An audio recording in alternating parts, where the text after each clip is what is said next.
Hare Krishna devotees, అందరికీ స్వాగతం అండి.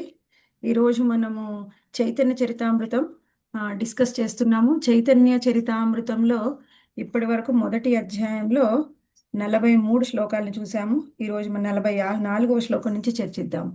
పంచతత్వాత్మకం కృష్ణం కృష్ణ రూప భక్త రూప స్వరూపకం భక్తావతారం భక్తాఖ్యం నమామి భక్త శక్తికం.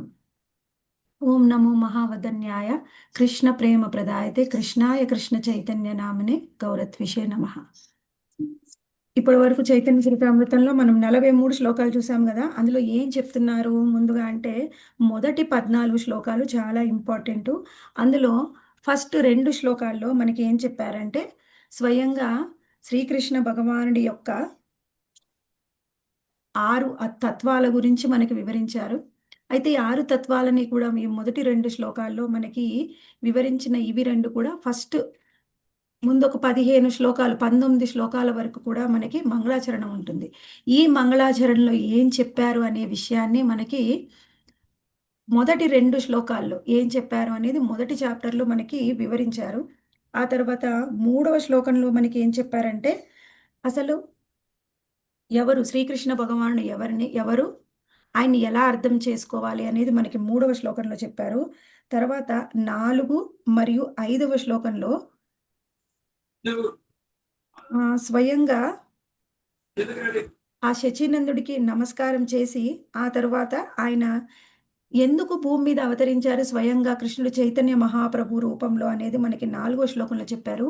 5 మరియు 6 శ్లోకాల్లో కృష్ణుడు చైతన్య మహాప్రభు రూపంలో ఆవిర్భవించడానికి కారణాలని మనకి ఆంతరంగ కారణాలని 5, 6లో చెప్పారు.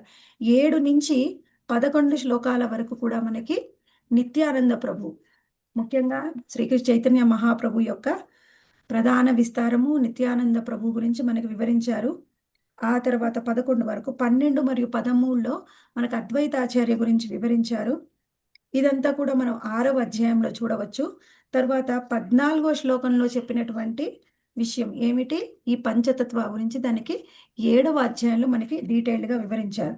అయితే లాస్ట్ వీక్ మనము గురుతత్వ ఎక్కడైతే 32వ శ్లోకంలో మనకి వివరించారు. ఏం చెప్పారంటే కృష్ణ గురు భక్త శక్తి అవతార ప్రకాశ కృష్ణ ఏయి చయ రూపే కరేన విలాస. ఇందులో ఏం చెప్తున్నారు, స్వయంగా శ్రీకృష్ణ భగవానుడు ఆనందంగా విహరిస్తూ ఉన్నారు. ఎలా విహరిస్తున్నారు, ఆయన 6 రూపాల్లో విహరిస్తున్నారు. అవెవరు, గురువు, భక్తులు, వివిధ శక్తులు, అవతారాలు ప్రధానాంశాలుగా ప్రకటమై విహరిస్తూ ఉన్నారు అని వివరించారు. ఆ తర్వాత మనకి ఈ ఒకే తత్వం ఒకే సత్యం యొక్క 6 తత్వాలకి నేను దండవత్ ప్రణామాలు చేస్తున్నాను. ప్రణామం చేసి వాళ్ళ ఆశీర్వాదాన్ని తీసుకున్నారు 33వ శ్లోకంలో. 34వ శ్లోకంలో వివరించబోతున్నారు.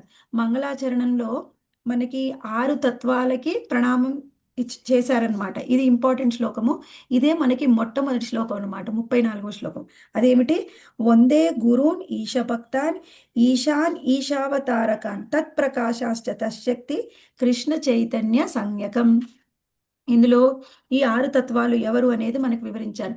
స్వయంగా గురుదేవుడు మరియు భగవంతుడి యొక్క ప్రధానాంశ ఎవరు అంటే నిత్యానంద ప్రభు. గురుదేవుడు మరియు భగవంతుడి యొక్క ప్రధానాంశ ఎవరు అంటే నిత్యానంద ప్రభు. భగవద్భక్తుడు శ్రీవాస్ ఠాకూరు, భగవద్ అవతారము అద్వైతాచార్యులు, భగవత్ శక్తి గదాధర్ పండితు, సాక్షాత్గా శ్రీ చైతన్య మహాప్రభు స్వయంగా శ్రీకృష్ణ భగవానుడు అనే విషయాన్ని మనకి 34లో వివరించారు. అయితే ఈ 6 తత్వాలలో మొట్టమొదటి తత్వం ఏమిటి అంటే గురువు.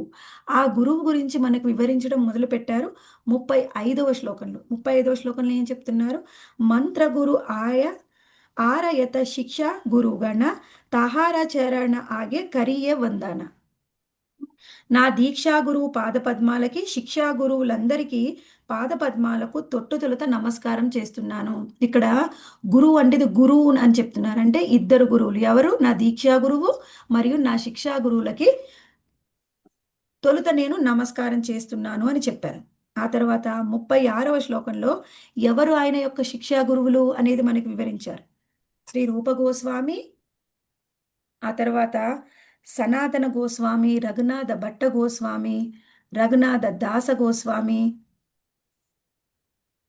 శ్రీల జీవ గోస్వామి. వీళ్ళ ఆరుగురు కూడా నా శిక్షా గురువులని ఈయన వివరిస్తూ ఉన్నారు. ఆ తర్వాత ఏం చెప్తున్నారు? 37లో ఏయి చేయ గురు శిక్ష గురు ఏ అమారా తా తాసాబార పాద పద్మే కోటి నమస్కార. ఈ షడ్గోస్వాములకి తన శిక్షా గురువులుగా స్వీకరించడం ద్వారా ప్రత్యేకంగా ఆయన ఏం చెప్పబోతున్నారు అంటే, ఈ షడ్గోస్వాములు నా శిక్షా గురువులు. వీళ్ళని ఎవరైతే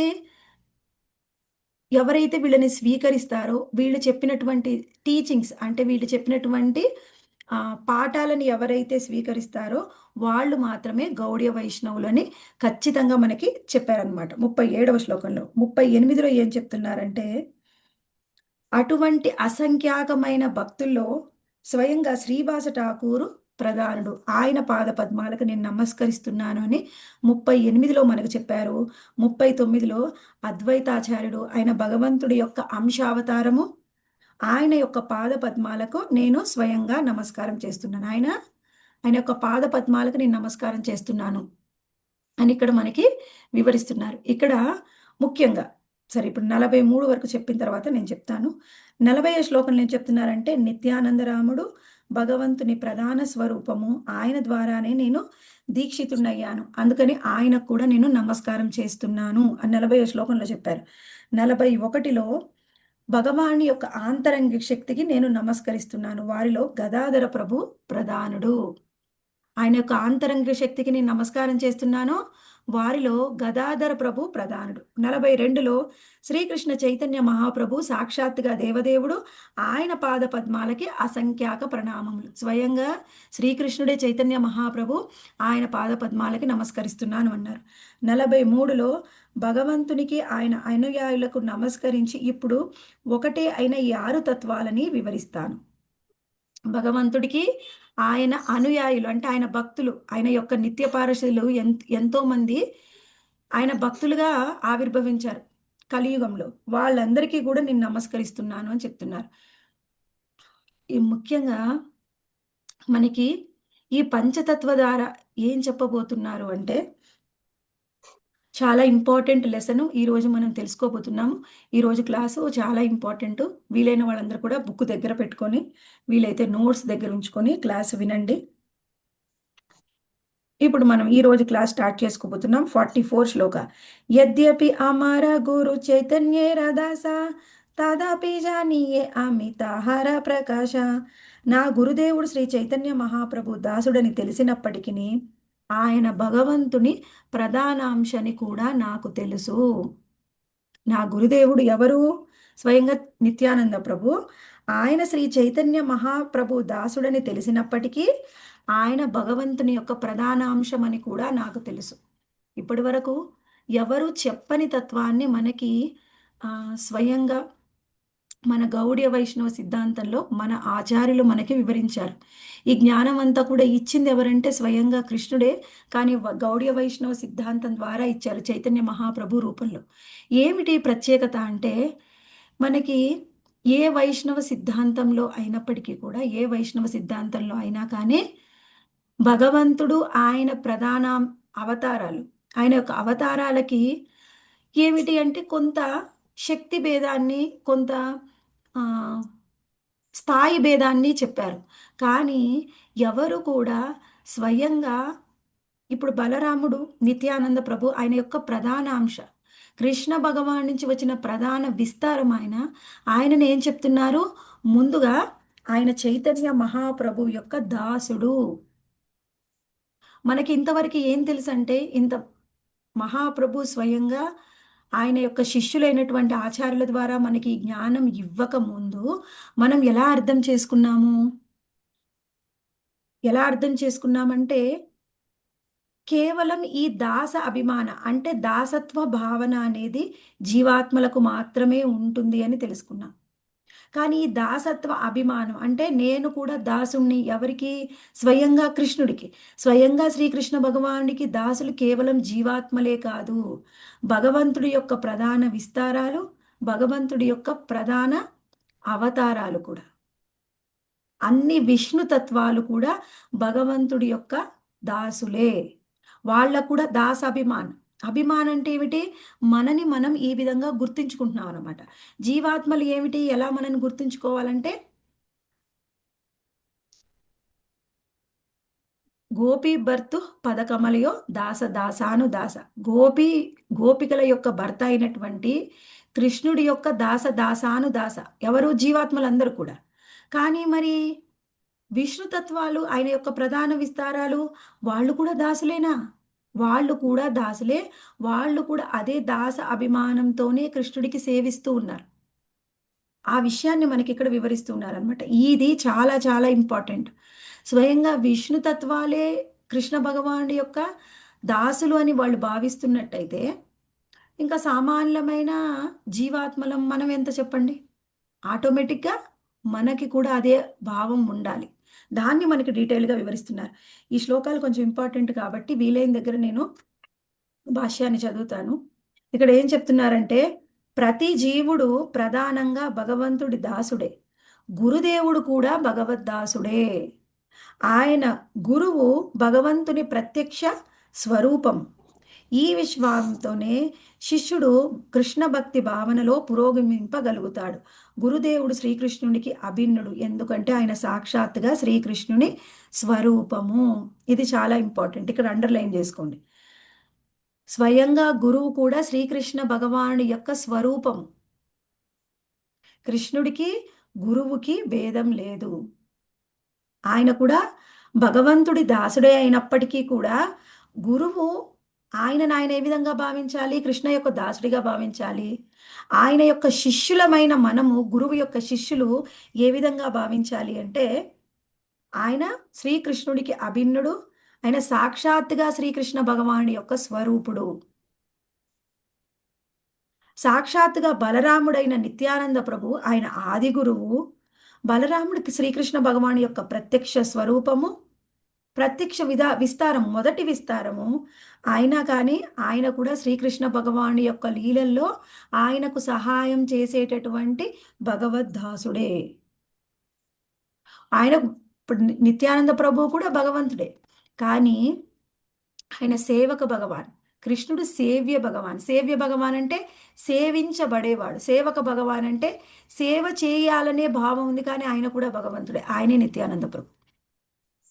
ఇద్దరికీ ఇద్దరూ భగవంతులే. ఒకళ్ళు సేవలు పొందేవారు, ఒకళ్ళు సేవలు ఇచ్చేవారు. కానీ ఇద్దరు కూడా భగవంతులే. ఇద్దరికీ ఏ విధమైన భేదం లేదు. ఇక్కడ ఏం చెప్తున్నారు ఇక్కడ? గురుదేవుడు కూడా శ్రీకృష్ణ భగవాను యొక్క నిత్య దాసుడే. ఆ గురుదేవుడి యొక్క బాధ్యత ఏమిటి? శిష్యులకి సేవా ప్రవృత్తిలో శిక్షణ ఇచ్చి భగవత్ సేవను విస్తరింపజేయడమే గురువు యొక్క నిత్య కార్యము. గురువు యొక్క కార్యం ఏమిటి? ఆయన శిష్యులందరికీ కూడా భగవంతుడి సేవ ఎలా చేయాలి అని ట్రైనింగ్ ఇస్తారనమాట. అదే నిత్య కార్యము. గురువు ఏనాడు తాను భగవంతుడిని అని చెప్పుకోడు. గురువు ఎప్పుడు కూడా తాను భగవంతుడిని అని చెప్పుకోడు. ఆయన భగవత్ ప్రతినిధి. తాను భగవంతుడిని చెప్పుకోవడాన్ని శాస్త్రాలు నిషేధిస్తాయి. కానీ ప్రామాణిక గురువు పరమ విశ్వసనీయుడు, ఆంతరంగిక సేవకుడు కాబట్టి కృష్ణుని ఎంతగా గౌరవాన్ని ఇస్తామో అంతగానే స్వయంగా గురువుకు కూడా గౌరవాన్ని ఇవ్వాలి. కానీ శిష్యుడు భావించాలి గురువు కృష్ణుడి యొక్క ప్రత్యక్ష స్వరూపమని. కృష్ణుడికి ఏ విధంగా గౌరవాన్ని ఇస్తాం? గురువుకు కూడా అలా ఇవ్వాలి. కానీ ఇప్పుడు కూడా గురువు తనని తాను నేను గొప్పవాణ్ణి, నేను భగవంతుణ్ణి అని చెప్పుకోకూడదు. మళ్ళీ ఇంకొకటి ఏమిటి? గురువు శ్రీకృష్ణ భగవానుడి యొక్క పరమ విశ్వసనీయుడు. మళ్ళీ కృష్ణుడు గురువు ఏం చేస్తాడంటే రాధాకృష్ణుల యొక్క సేవలో వాళ్ళకి ఏమేం సేవ చేయాలో, ఎప్పుడు కూడా వాళ్ళకి ఏ సేవ అవసరమో ఆంతరంగిక సేవుడు వాళ్ళకి ఆ సేవల్ని చేస్తూ ఉంటాడు ఎప్పుడు.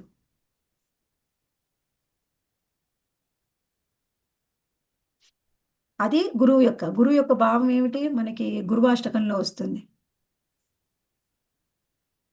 మనకి శ్రీ రాధిక మాధవ యోరపారే. ఆ తర్వాత నెక్స్ట్ స్టాంజా ఏంటి?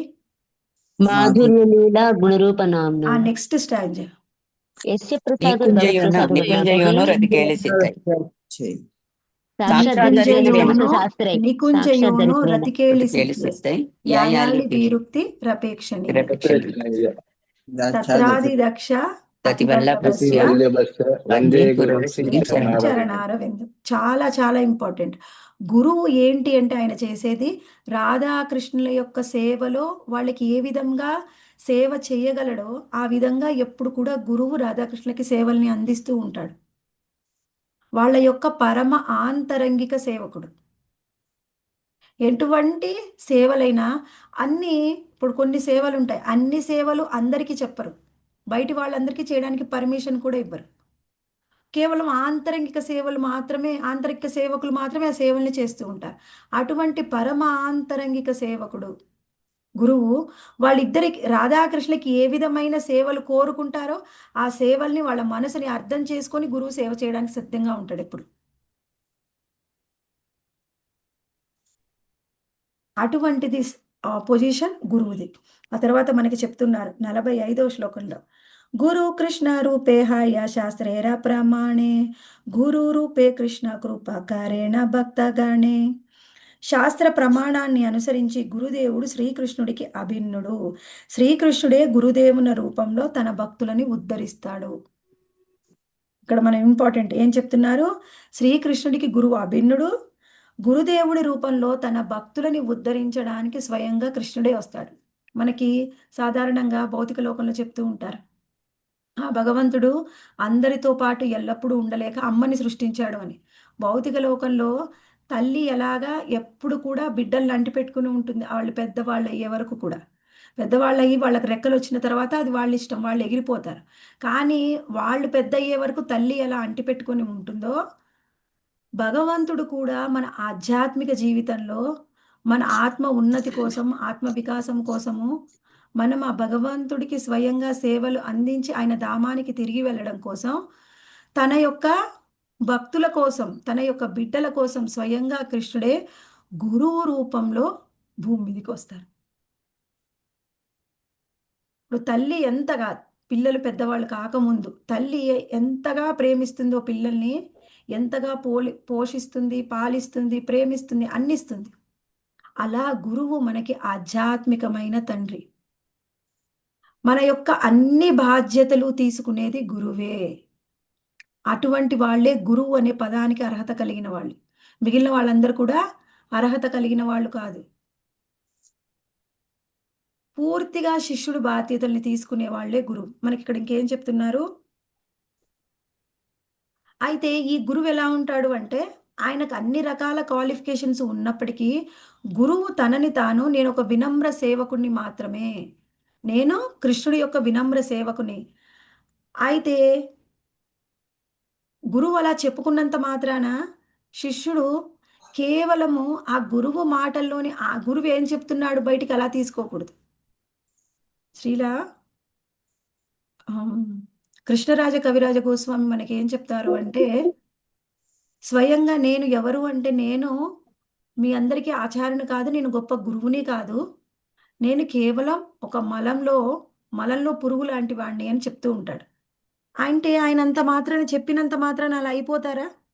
వాళ్ళు వినయంతోని, వాళ్ళకున్న భావం అలాంటిది అనమాట. ఎప్పుడు కూడా వినమ్రంగా ఉంటారు. వాళ్ళ మాటల్ని వాళ్ళు చూడవచ్చు, వాళ్ళ యొక్క ఏ విధంగా వాళ్ళు కృష్ణుని సేవ చేస్తున్నారు అనే భావాన్ని మనం చూడాలి. అంతే తప్ప వాళ్ళు బయటికి ఏం చెప్తున్నారని చూడకూడదు. ప్రభుపాదుల వారు కూడా ఎప్పుడు కూడా చెప్తూ ఉంటారు.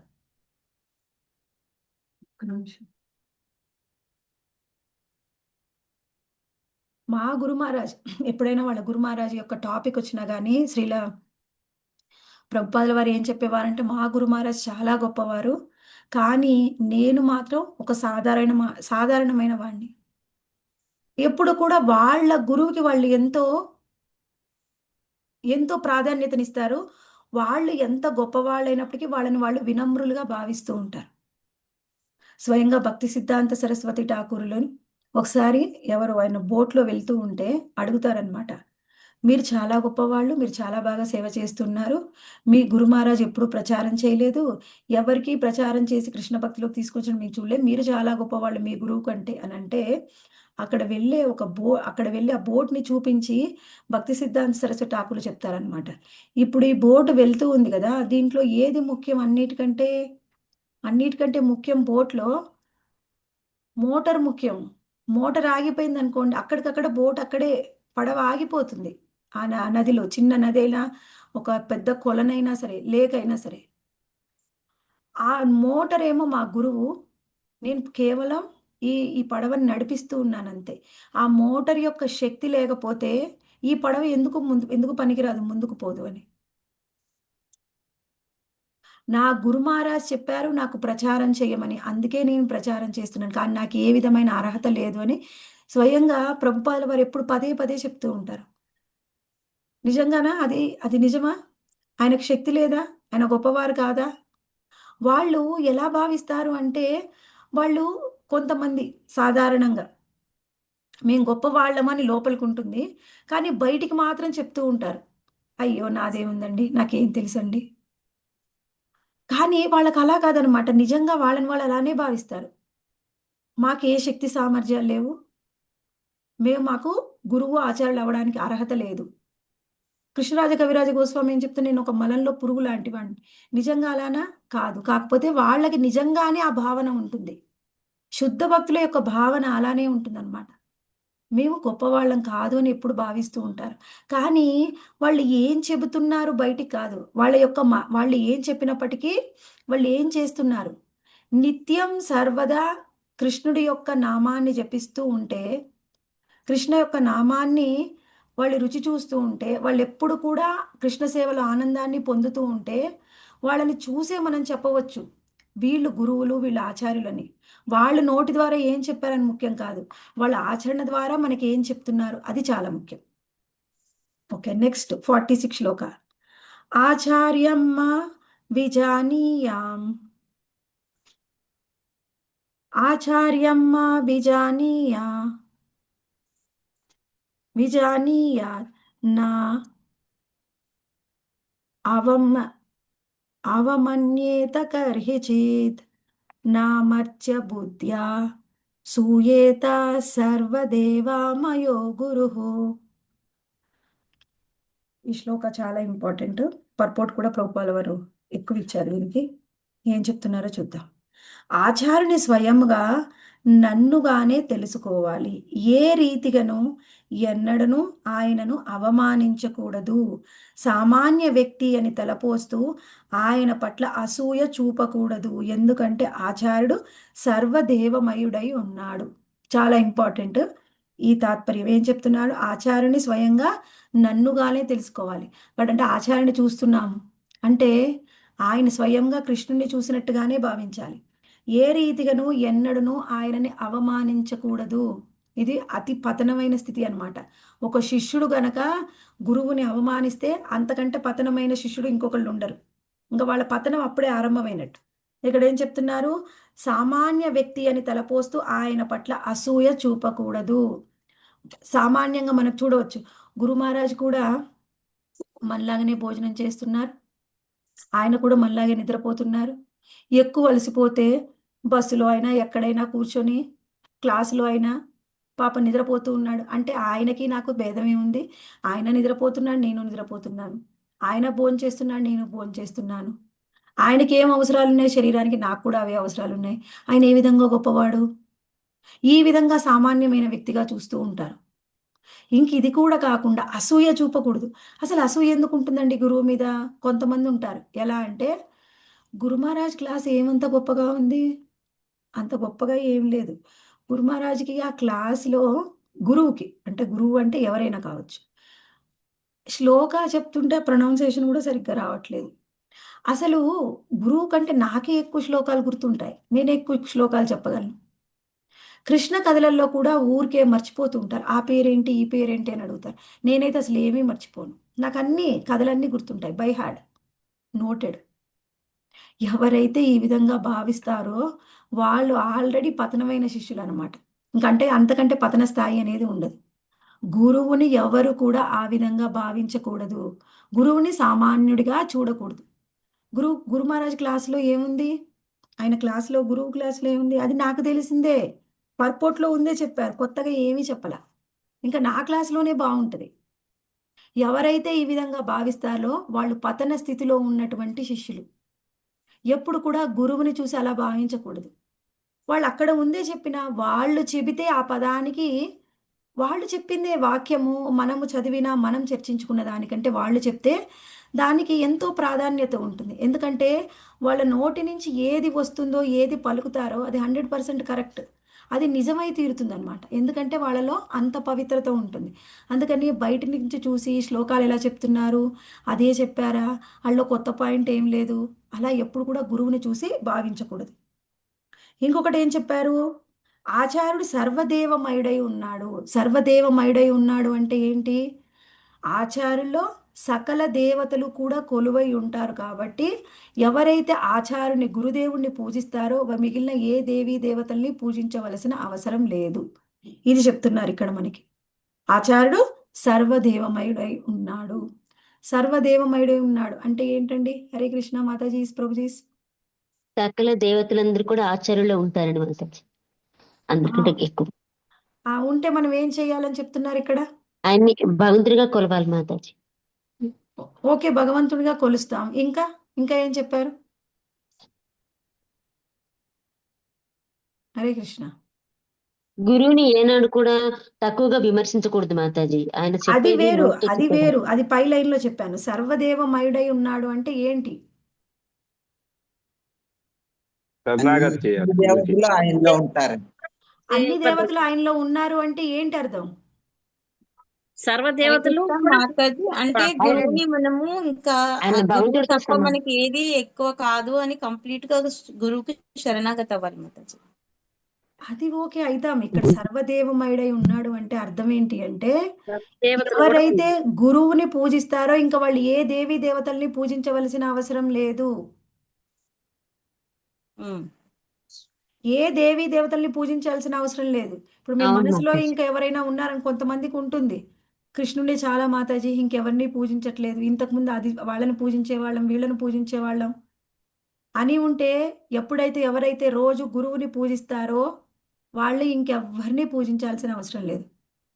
గురువు స్వయంగా కృష్ణుడి యొక్క స్వరూపం, అన్ని దేవీ దేవతల స్వరూపం కూడా. గురువుని పూజిస్తే ఎవరిని పూజించవలసిన అవసరం లేదు. ఆయనే సర్వదేవమయుడై ఉన్నాడు అని చెప్తున్నారు. ఓకే. తర్వాత భాష్యంలో ఏం చెప్తున్నారు చూద్దాం. ఇక్కడ మనకి శ్రీమద్ భాగవతము 11వ స్కందము 17వ అధ్యాయం 27వ శ్లోకంలో ఉద్ధవుడు చెప్తూ ఉన్నారనమాట. ఏమిటి ఇక్కడ? ఇందులో కృష్ణుడు 4 వర్ణాల గురించి, 4 ఆశ్రమాల గురించి మనకు వివరిస్తూ, గురువు రక్షణలో ఉన్న బ్రహ్మచారి ఏ విధంగా వ్యవహరించాలో భగవానుడు ప్రత్యేకంగా ఉపదేశించాడు. ఇక్కడ ముఖ్యమైనది వర్ణాలు మరియు ఆశ్రమాలు. ఈ వర్ణాలు, ఆశ్రమాలు అనేవి ఎందుకు ఇవ్వబడ్డాయి? ఎవరైనా చెప్పగలరా? వర్ణాలు, ఆశ్రమాలు ఎందుకు ఇవ్వబడ్డాయి? మాతాజీ భక్తిలో లేని వాళ్ళు, కర్మకాండలో ఉన్న వాళ్ళు స్లోగా భక్తిలో పురోగమించడానికి ఒక పద్ధతి ఇది మాతాజీ, వర్ణాశ్రమ పద్ధతి. ఓకే. అంటే ఎవరైతే ఇక్కడ భక్తి అంటే శుద్ధ భక్తిలో లేనప్పటికీ వాళ్లకు భగవంతుడి మీద ఉన్న కొంచెం భక్తి అయినా సరే ఈ వర్ణాశ్రమ ధర్మాన్ని ఆచరించడం వల్ల ఏం జరుగుతుంది అంటే వాళ్ళు ఆధ్యాత్మికంగా పురోగతి చెందుతారు. ఎవరైతే వర్ణాశ్రమ ధర్మాన్ని ఆచరిస్తూ ఉంటారో వాళ్ళకి వాళ్ళకి కావలసినటువంటి ఆధ్యాత్మిక పురోగతి, వాళ్ళకి కావలసినటువంటి ఆత్మ వికాసము, వాళ్ళ చైతన్యం ఉద్ధరింపబడాలి. అది ఈ వర్ణాశ్రమ పద్ధతిని ఆచరించడం వల్ల జరుగుతుంది.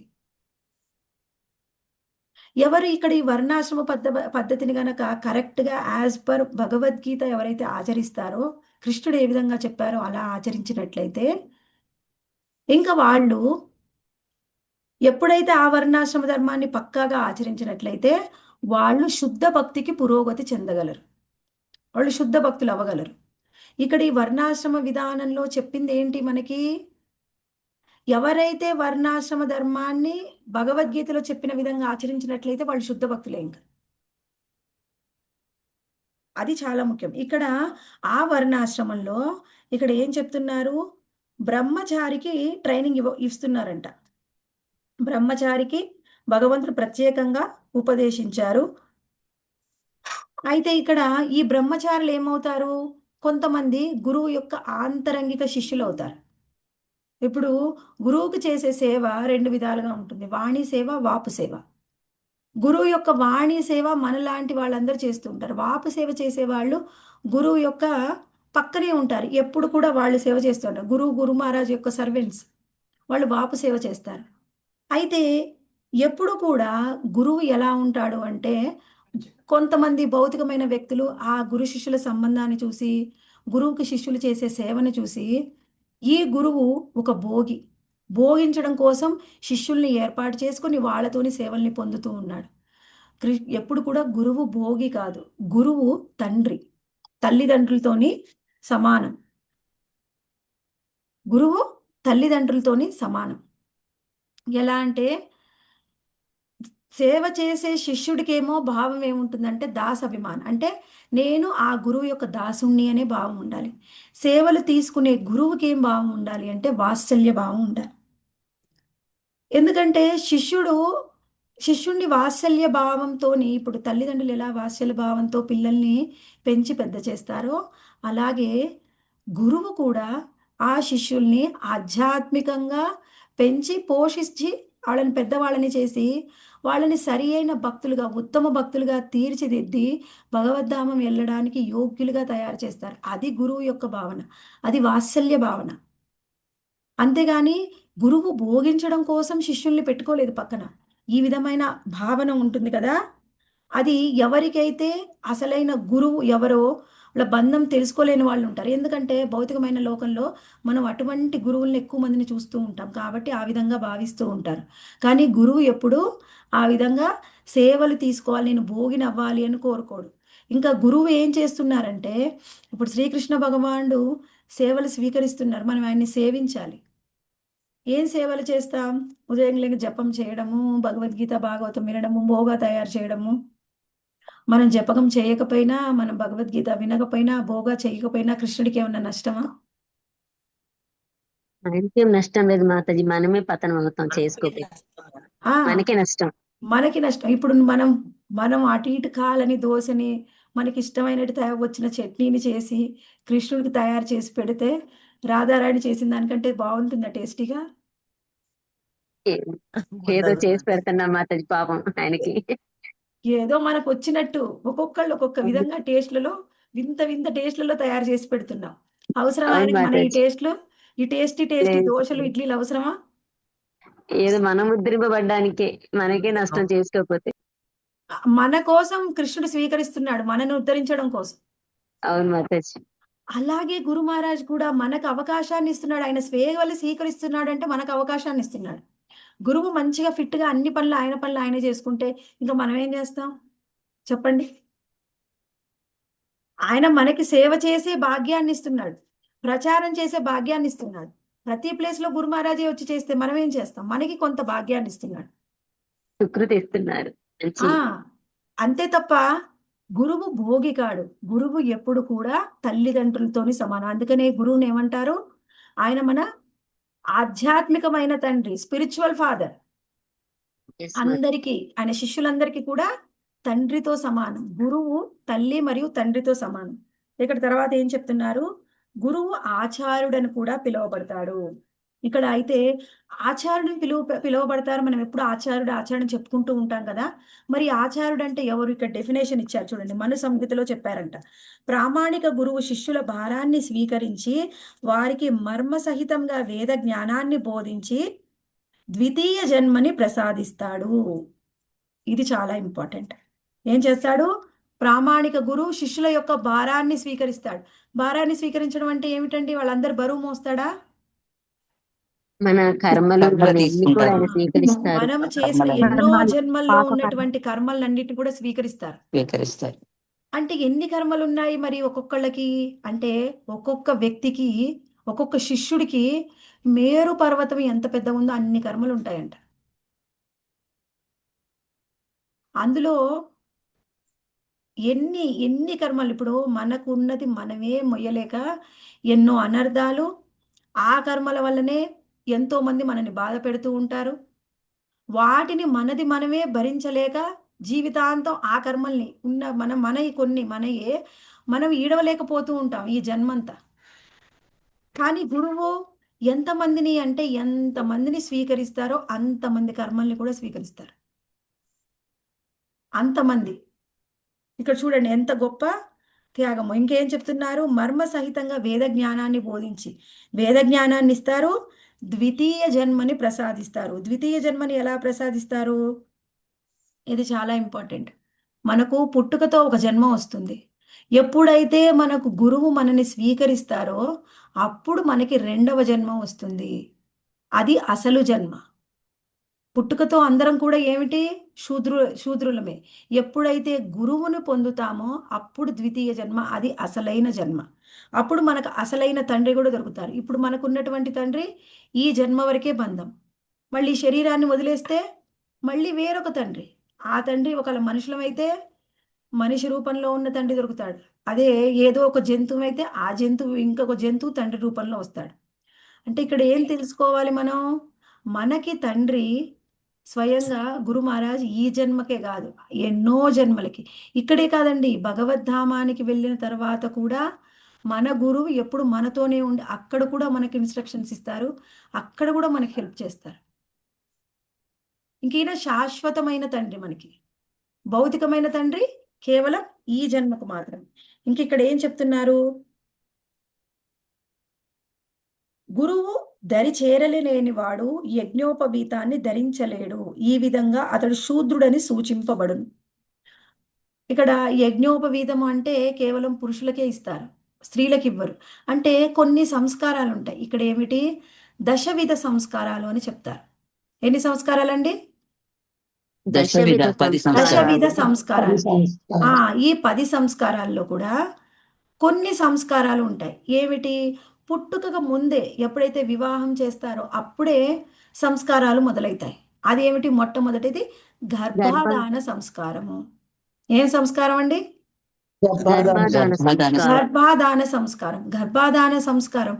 ఈ సంస్కారాలన్నీ కూడా 2 విధాలుగా ఆచరించవచ్చు. సాధారణంగా ఈ సంస్కారాలను ఎలా ఆచరిస్తారంటే కర్మకాండ విధి విధానంలో. అయితే మనకు ఆచారాలు సంప్రదాయాల్లో మనకి కొన్ని సంస్కారాలని ఇవ్వబడ్డాయి.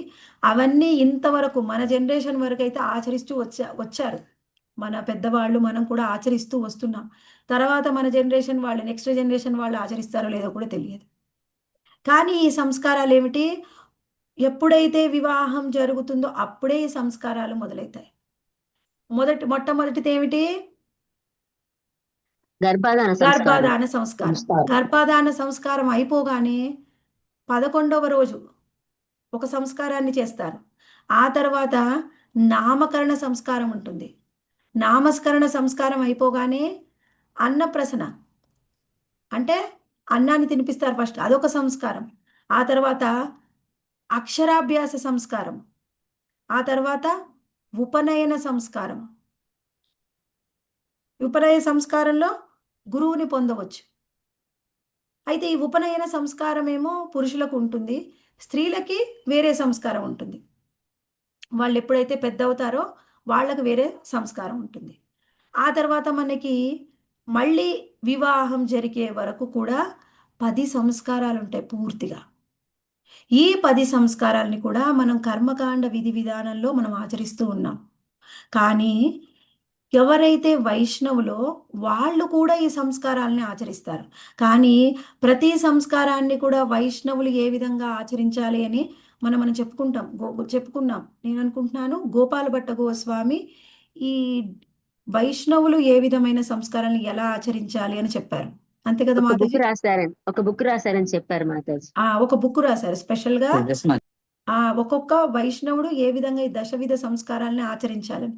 మనకి మరణిస్తే కూడా సంస్కారం, కర్మకాండ సంస్కారాలు కూడా ఎన్నో, అన్నీ కలిపి 10 దశవిధ సంస్కారాలు అంటారు.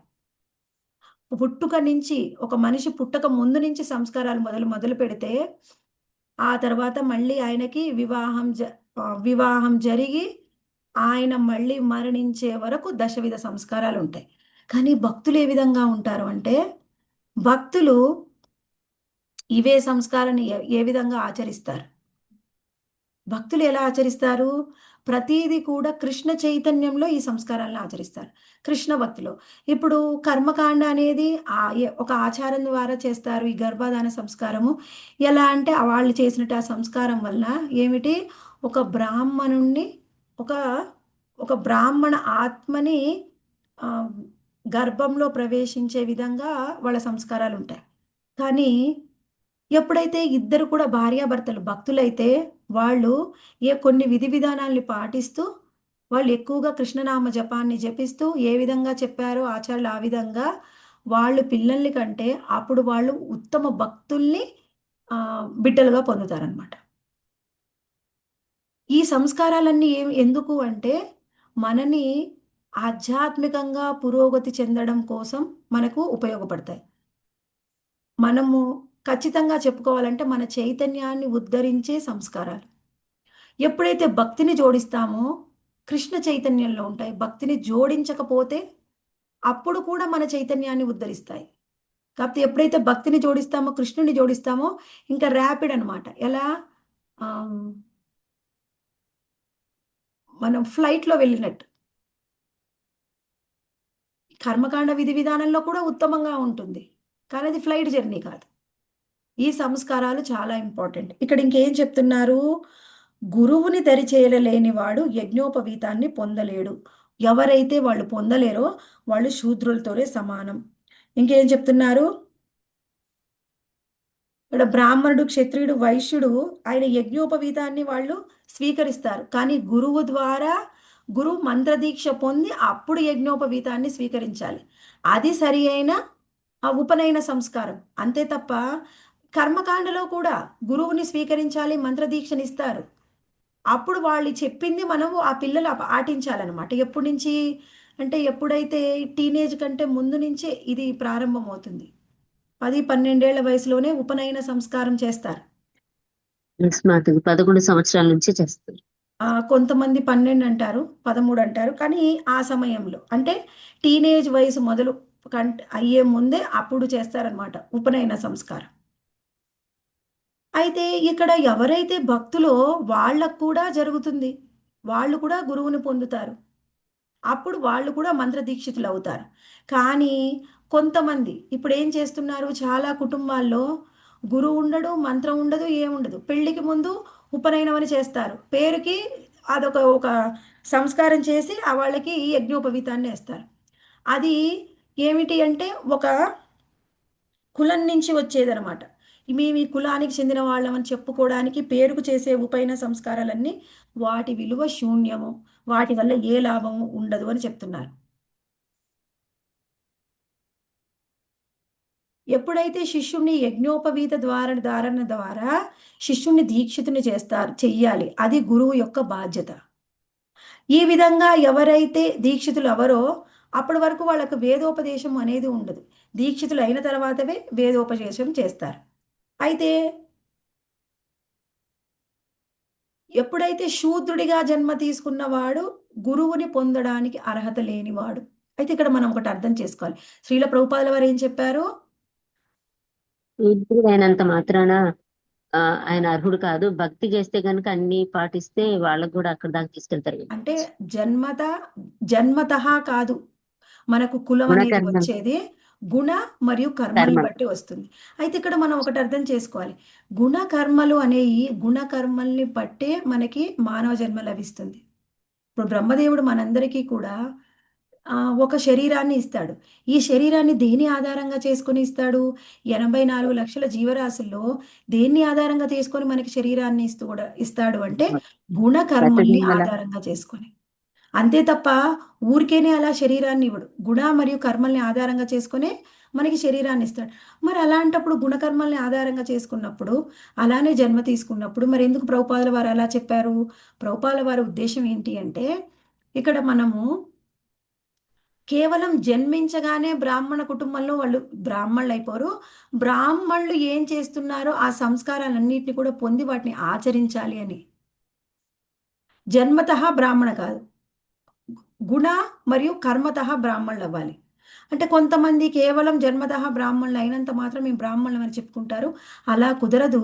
బ్రాహ్మణులు చేసేటటువంటి బ్రాహ్మణత్వం పొందడానికి ఏమేమి ఆచరించాలో అవన్నీ కూడా ఆచరించవలసినదే అని చెప్తున్నారు. ఎవరైతే ఆచరించరో వాళ్ళు బ్రాహ్మణులు అవడానికి అర్హత ఉండదు. దాదాపుగా జన్మతః పొందిన వాళ్ళకి ఆ సంస్కారాలు ఉంటాయి. కొంతమందికి మాత్రం ఉండవు. వాళ్ళు శూద్రులైనా సరే వాళ్ళకి సరి అయిన సాంగత్యం దొరికినప్పుడు, ఒకవేళ భక్తుల సాంగత్యం దొరికితే ఇంకా ఉత్తమం. భక్తుల సాంగత్యంలో కనుక వాళ్ళు ఉద్ధరింపబడితే వాళ్ళు కూడా బ్రాహ్మణులు అవడానికి అర్హత. వాళ్ళని ఎప్పుడైతే గురువు స్వీకరిస్తాడో అప్పుడు వాళ్ళకి యజ్ఞోపవీత అంటే వాళ్ళందరినీ కూడా దీక్షితుల్ని చేసి వాళ్ళందరికీ కూడా జ్ఞానాన్ని పొందడానికి అర్హతని ఇస్తాడు అని మనకి వివరిస్తున్నారనమాట. ఆ విధంగా చేయడమే గురువు యొక్క బాధ్యత. ఆ విధంగా చెయ్యని వాళ్ళు సరి అయిన గురువు కాదు అని చెప్తున్నారు. అయితే గురువుగా భగవంతుడు ఎందుకు వస్తాడు అంటే ఈ భౌతిక జగత్తులో ఉన్నటువంటి ప్రతి ఒక్క జీవుడి మీద ఉన్నటువంటి ప్రగాఢమైన కరుణ ద్వారా స్వయంగా భగవంతుడు గురువు రూపంలో వస్తాడు. ఎంతో కరుణ ఉంటుంది కృష్ణుడికి ప్రతి ఒక్కరి మీద. ఆ కరుణ వల్లనే ఆయన గురువు రూపంలో వస్తాడు. అయితే ఇక్కడ మనము అర్థం చేసుకోవాలి. ఏం అర్థం చేసుకోవాలి అంటే అసలు గురువు యొక్క కార్యకలాపాలు ఎలా ఉంటాయంటే ఆచార్యుల యొక్క కార్యకలాపాలు వాళ్ళు ఏదైనా కానీ కృష్ణుడికి చేసే సేవ ప్రేమతోని చేసే సేవ. ఆచార్యులు ప్రేమతోని కృష్ణుడికి సేవ చేస్తారు. కానీ వాళ్ళు సేవక భగవంతుడు. ఆచార్యులు కూడా భగవంతుడితో సమానం. వాళ్ళు సేవక భగవంతుడు. ఆశ్రయ విగ్రహ అయినటువంటి శ్రీకృష్ణ భగవాన్ని వాళ్ళు ఎప్పుడు కూడా ప్రేమతోని సేవిస్తూ ఉంటారు. అయినప్పటికీ వాళ్ళు ఎప్పుడు కూడా స్థిరంగా భక్తిలోనే ఉంటారు. ఇంకొకటి ముఖ్యమైన విషయం, ఎవరు ఆచార్యుడు అనబడ్డానికి సరి అయిన వాళ్ళు అంటే వాళ్ళు స్థిరంగా భక్తిని కొనసాగిస్తూ ఉంటారు. ఇప్పుడు మన భక్తి ఎలా ఉంటుంది? ఫ్లక్చువేషన్స్ ఉంటాయి. ఒకప్పుడు ఎక్కువ తక్కువ అలా ఉంటాయి. కానీ ఎవరైతే ఆచార్యులో వాళ్ళ భక్తిలో ఏ విధమైన భేదం ఉండదు. ఎప్పుడూ ఒకే విధంగా ప్రతిరోజు ఒకే విధంగా కృష్ణుడికి సేవ చేస్తూ ఉంటారు. హెచ్చు తగ్గులు అనేవి ఉండవు. ఇది మనం ఆచార్యులో చూడవచ్చు. కానీ ఆచార్యుడు అని చెప్పుకుంటారు, భగవత్ సేవ చేయడానికి అంత సుముఖంగా ఉండరు. వీలైతే చేస్తారు, లేకపోతే లేరు. అలాగ ఎవరైనా ఆచార్యుడిగా చెప్పుకొని భగవంతుడి సేవ చేయడానికి సంసిద్ధంగా లేకపోతే వాళ్ళు అపరాధులు అని చెప్తున్నారు. వాళ్ళు ఖచ్చితంగా అపరాధులే. అలాంటి వాళ్ళు గురువు అనిపించుకోవడానికి అర్హత లేని వాళ్ళు. ఇటువంటి అపరాధ స్వభావము ఆచార్యులలో అనడంలో ఆయనకు అయోగ్యత అయి ఉంటుంది. అదంతా అయోగ్యతే. ఇక్కడ ఇంకేం చెప్తున్నారు? ప్రామాణిక గురువు సర్వదా భగవంతుని విశుద్ధ భక్తిలో నెలకొని ఉంటాడు. ఇక్కడ చూడండి, వీలైతే ఇది అండర్లైన్ చేసుకోండి. ప్రామాణిక గురువు సర్వదా. సర్వదా అంటే ఏంటి? ఎల్లప్పుడూ. ఎప్పుడు కూడా భగవంతుని విశుద్ధ భక్తియుత సేవలో ఉంటారు. ఎల్లప్పుడు. ఈ సమయం ఆ సమయం అనేది వ్యత్యాసం లేదు. ఎప్పుడు కూడా నిద్రపోతూ కూడా వాళ్ళు భగవంతుడిని స్మరించుకుంటూ ఉంటారు. గురు మహారాజ్ది ఫోటో మొన్న ఒకసారి నేను వస్తే పెట్టాను గ్రూప్లో కూడా. గురు మహారాజ్కి డయాలసిస్ చేస్తూ ఉన్నారు. డయాలసిస్ చేయడం అంటే ఏమిటి? కిడ్నీ సరిగ్గా పనిచేయకపోతే బాడీలో ఉన్న రక్తాన్ని మొత్తం కూడా శుద్ధి చేస్తుంది అనమాట. ఒక మిషన్ కిడ్నీ ఏం చేస్తుందో అది చేస్తుంది. దాన్ని డయాలసిస్ అంటారు. అది చాలా పెయిన్ఫుల్ అనమాట. చాలా నొప్పిగా ఉంటుందంట. ఆ డయాలసిస్ జరిగే ప్లేస్కి వెళ్తే మనం అసలు ఉండలేమంట. కానీ గురు మహారాజ్ అప్పుడు కూడా ఏమిటి, ఆయన పైన ఒక స్క్రీన్ పెట్టారు. ఆయన పడుకున్నాడు కింద, పైన స్క్రీన్ పెట్టి అందులో శిష్యులు రాసినటువంటి మెయిల్స్ అన్ని చదువుతున్నారు. గురు మహారాజ్ వాటి అన్నిటికీ రిప్లై ఇస్తున్నారు. అంటే క్వశ్చన్ అండ్ ఆన్సర్స్. మన క్వశ్చన్ అండ్ ఆన్సర్స్ అంటే అంత బాగుంటేనే సరిగ్గా క్వశ్చన్కి ఆన్సర్ చేయలేము. బాడీలో ఈచ్ అండ్ ఎవ్రీ పార్ట్ నొప్పిలేస్తుంటే ఎలా ఉంటుంది చెప్పండి క్వశ్చన్ అండ్ ఆన్సర్స్ చేయాలంటే? మరి ఇంతమంది శిష్యుల్ని స్వీకరిస్తూ ఉంటారు. మనకు అప్పుడు ఎవరు ఈ మధ్యకాలంలో ఆయన వెళ్ళారు కదా, గోపాలకృష్ణ గోస్వామి. ఆయన ఢిల్లీలో ఉంటారనమాట. ఆ మహారాజ్ వెళ్ళినప్పుడు ఆయన శిష్యులందరూ చాలా బాధపడుతుంటే గురు మహారాజ్ ఏంటంటే ఆ శిష్యుల కోసం, గోపాలకృష్ణ గోస్వామి మహారాజ్ యొక్క శిష్యుల కోసం ఒక స్పెషల్ వెబ్సైట్ తయారు చేసి వాళ్ళు కూడా ఏ విధమైన మాట్లాడాలంటే, ప్రశ్న అడగాలంటే గురు మహారాజ్ వాళ్ళకి ఆన్సర్ ఇస్తారనమాట. స్పెషల్గా వాళ్ళ కోసం ఇంకోటి తయారు చేశారు. మన గురు మహారాజ్ శిష్యుల కోసం వేరే, మళ్ళీ అది వేరే. అంటే ఇంతమందికి ఇప్పుడు సమాధానం చెప్పడమే కష్టం. మళ్ళీ వాళ్ళకు కూడా చెప్పాలంటే టైం ఉండాలి కదా. ప్రతి సెకను కూడా వదిలిపెట్టరు గురు మహారాజ్. సెకను సెకను సర్వీస్లోనే ఉంటారు. నాకు హరి అప్పుడు బోల్. అనిపించింది, అసలు ఎలా ఇంత సమయం ఎట్లా ఉంటుంది గురు మహారాజ్కి? మనం ఒకటి చేస్తే ఇంకోటి చేయలేం, సమయం లేదనిపిస్తుంది. ఆయనకి 24 గంటలే కానీ ఎలా ఉపయోగిస్తున్నారు అసలు? అందుకే గురు మహారాజ్ అయ్యారు మనకి ఆయన. 24 గంటలు సరిపోతుంది అనిపిస్తుంది. మరి ఆయన ఎట్లా ఉపయోగిస్తున్నారు అసలు నిజంగా మాతాజీ? అది అది అంతగా ఉంటుందన్నమాట. ఎప్పుడు నిరంతరం భక్తి సేవలో ఉంటారు. ఈ పరీక్ష ద్వారా అతడు భగవంతుని ప్రత్యక్ష స్వరూపమని, నిత్యానందుల యథార్థమైన ప్రతినిధి అని తెలియబడుతుంది. ఈ పరీక్ష ఎవరైతే గురువు అని చెప్పుకుంటారో వాళ్ళకి పరీక్ష ఏమిటి? సర్వదా భగవంతుని విశుద్ధ భక్తులై ఉండాలి, ఆయన భక్తియుత సేవలో ఉండాలి. ఇదేమిటి? ఆ స్వయంగా చేసే భక్తి, ఇండైరెక్ట్ భక్తి కాదు, డైరెక్ట్ భక్తి. అంటే ఏమిటి? శ్రవణం కీర్తనం, ఓన్లీ శుద్ధ భక్తి. ఈ శుద్ధ భక్తి నిరంతరం చేస్తూ ఉంటారు ఆచార్యులు. వాళ్ళు మాత్రమే గురువు అనడానికి అర్హులు. అటువంటి వాళ్ళని చూసి కొంతమంది అసూయ స్వభావంతో, అసంతుష్టితో వాళ్ళని ఏదో ఒకటి అనాలి అని వాళ్ళని విమర్శిస్తూ ఉంటారు. అటువంటి వాళ్ళని విమర్శిస్తే ఈ విమర్శించిన వాళ్ళకి ఏ గతి పడుతుందో చెప్పలేము. శుద్ధ భక్తుల్ని విమర్శిస్తే కృష్ణుడు అస్సలు ఒప్పుకోరు, ఆయనకు అస్సలు ఇష్టం ఉండదు. వాళ్ళు ఎప్పటికీ, ఇప్పుడే కాదు ఎన్ని జన్మలైనా కానీ భక్తులు కానటువంటి పరిస్థితి వాళ్ళకు వస్తుంది. అందుకని ఎప్పుడు కూడా ఆచార్యులను విమర్శించకూడదు. కానీ ప్రామాణిక ఆచార్యుడు భగవంతుడికి అభిన్నుడు కనుక ఆచార్యుని ద్వేషించడము అంటే దేవదేవుని ద్వేషించడమే. ఇక్కడ ఏమిటి? ఇది గుర్తుంచుకోండి, దేవదేవుణ్ణి ద్వేషించడమే ఆచార్యుని ద్వేషించేవాడు. వాళ్ళకు వచ్చే నష్టం ఏమిటంటే వాళ్ళు కూడా వైష్ణవులుగానే ఉన్నారు, వాళ్ళు కూడా చాంటింగ్ చేస్తూ ఉన్నారు, వాళ్ళు కూడా అన్నీ చేస్తూ ఉన్నారండి. మళ్ళీ వాళ్ళు ద్వేషించారు, మనసులో కొంత అసూయ భావం వచ్చింది. మరి వాళ్ళకి ఏంటి పరిస్థితి? ఇక్కడ చెప్తున్నారు చూడండి. ఇది దివ్యానుభూతికి వినాశకర్మకు ప్రభావాన్ని కలుగజేస్తుంది. భగవద్ భక్తిలో వాళ్ళకి దివ్యానుభూతి ఎప్పటికీ కలగదు, రుచి అనేది కలగదు. చేస్తూనే ఉంటారు, ఎన్నేళ్ళైనా చేస్తూనే ఉంటారు, వాళ్ళకి దివ్యానుభూతి కలగదు. అందుకే అపరాధాలు, భక్తుల్ని, శుద్ధ భక్తుల్ని, ఆచార్యుల్ని అసలు ఏమీ అనకూడదు. అంటే మనకి భక్తిలో రుచి అనేది రాదు, దివ్యానుభూతి కలగదు. ఇంకా ఎంత చేసి ఏం లాభం? చేస్తూనే ఉంటారు అలా. ఆ తర్వాత ఇంతకుముందు చెప్పినట్లు గురువు కృష్ణుడి యొక్క ప్రత్యక్ష స్వరూపం, ఆయన సర్వదా గౌరవించాలి. ఇంకెవరు కూడా ఎప్పుడు కూడా కొంతమంది, మనమైతే ఎవరిని చూడం, మనకు తెలిసినంత వరకు అలాంటి గురువుల్ని మనం చూడలేదు. కానీ ఒకప్పుడు అలా ఉండేవారు. మళ్ళీ వేరే వాళ్ళు కూడా గురువులు కొంతమంది అలా ఉంటారు. నేను భగవంతుణ్ణి అని చెప్పి భగవంతుడు చేసే లీలను వీళ్ళు అనుకరిస్తూ ఉంటారు. మహాపాపం ఇది. భగవంతుడు చేసే లీలలు ఎప్పుడు కూడా గురువు అనుకరించకూడదు. ఆ భగవంతుడికి సేవ చేయాలి. ఎలా ఉంటాడంటే, గొప్ప ఆచార్యులు ఎలా ఉంటారు? కృష్ణరాజ కవిరాజ గోస్వామి ఏమన్నారు? గొప్ప ఆచార్యుడు అయ్యుండి నేను మలంలో పురుగును అన్నాడు. అటువంటి వినయం ఉంటుంది వాళ్ళకి. మా గురువు గొప్పవాడు, మా గురువు వల్ల నేను ఇదంతా చేస్తున్నాను, నా గొప్పతనం ఏం లేదని చెప్పుకుంటారు. కానీ వాళ్ళు ఎప్పుడు కూడా అనుకరించరు. వాళ్ళని కృష్ణుడితోనే సమానము అని ఎప్పుడు చెప్పుకోరు. నిరాకారవాదాన్ని కూడా ఎప్పుడు ప్రచారం చెయ్యరు. నిరాకారవాదాన్ని కనుక చెప్పితే గురువుని శిష్యుల్ని పెడదోవ పట్టించడమే. అది ఏమిటి? నిరాకారవంతం ఏమిటి? నిరాకారం అంటే ఏమిటి? భగవంతుడికి ఉన్నాడు, ఒక రూపం లేదు ఆయనకి, నేను కూడా భక్తి సాధన చేస్తాను, చేసిన తర్వాత నేను కూడా ఆయనలో లీనమైపోతాను. లీనమైపోవడం అంటే ఇప్పుడు నేను భగవంతుడు ఒకటే, నేను భగవంతుడు ఒకటే అనే భావన వస్తే అక్కడ సేవ అనేది ఎక్కడ ఉంది చెప్పండి? భగవంతుడు భక్తుడు ఒకటే అయితే సేవ ఇంకెక్కడుంటుంది? సేవ అనేది లేదు. సేవ అనేది లేకపోతే భగవంతుడు భక్తుడు ఎక్కడ ఉంటుంది? అది ఒక ఇదేమిటి? అజ్ఞానమైనటువంటి ఆలోచన అనమాట. భగవంతుడు భక్తుడు ఎప్పుడు వేరు వేరు. భగవంతుడు ఎప్పుడు సేవలు స్వీకరిస్తాడు, భక్తుడు సేవలు ఇస్తాడు. అనిపించవచ్చు సేవలు చేసే వాళ్ళకి ఏమో బాగుంటుందండి, ఏం ఆనందం ఉంటుంది, సేవలు పొందే వాళ్ళకి ఆనందం ఉంటుంది. మనం ఎప్పుడు సేవ చేస్తే మనకేం ఆనందం? ఉదాహరణ, స్వయంగా చైతన్య మహాప్రభు ఈ భూమి మీదకి వచ్చారు. ఎందుకు వచ్చారండి చైతన్య మహాప్రభు భూమి మీదకి? ఆంతరిక కారణాలు ఏం చెప్పాం?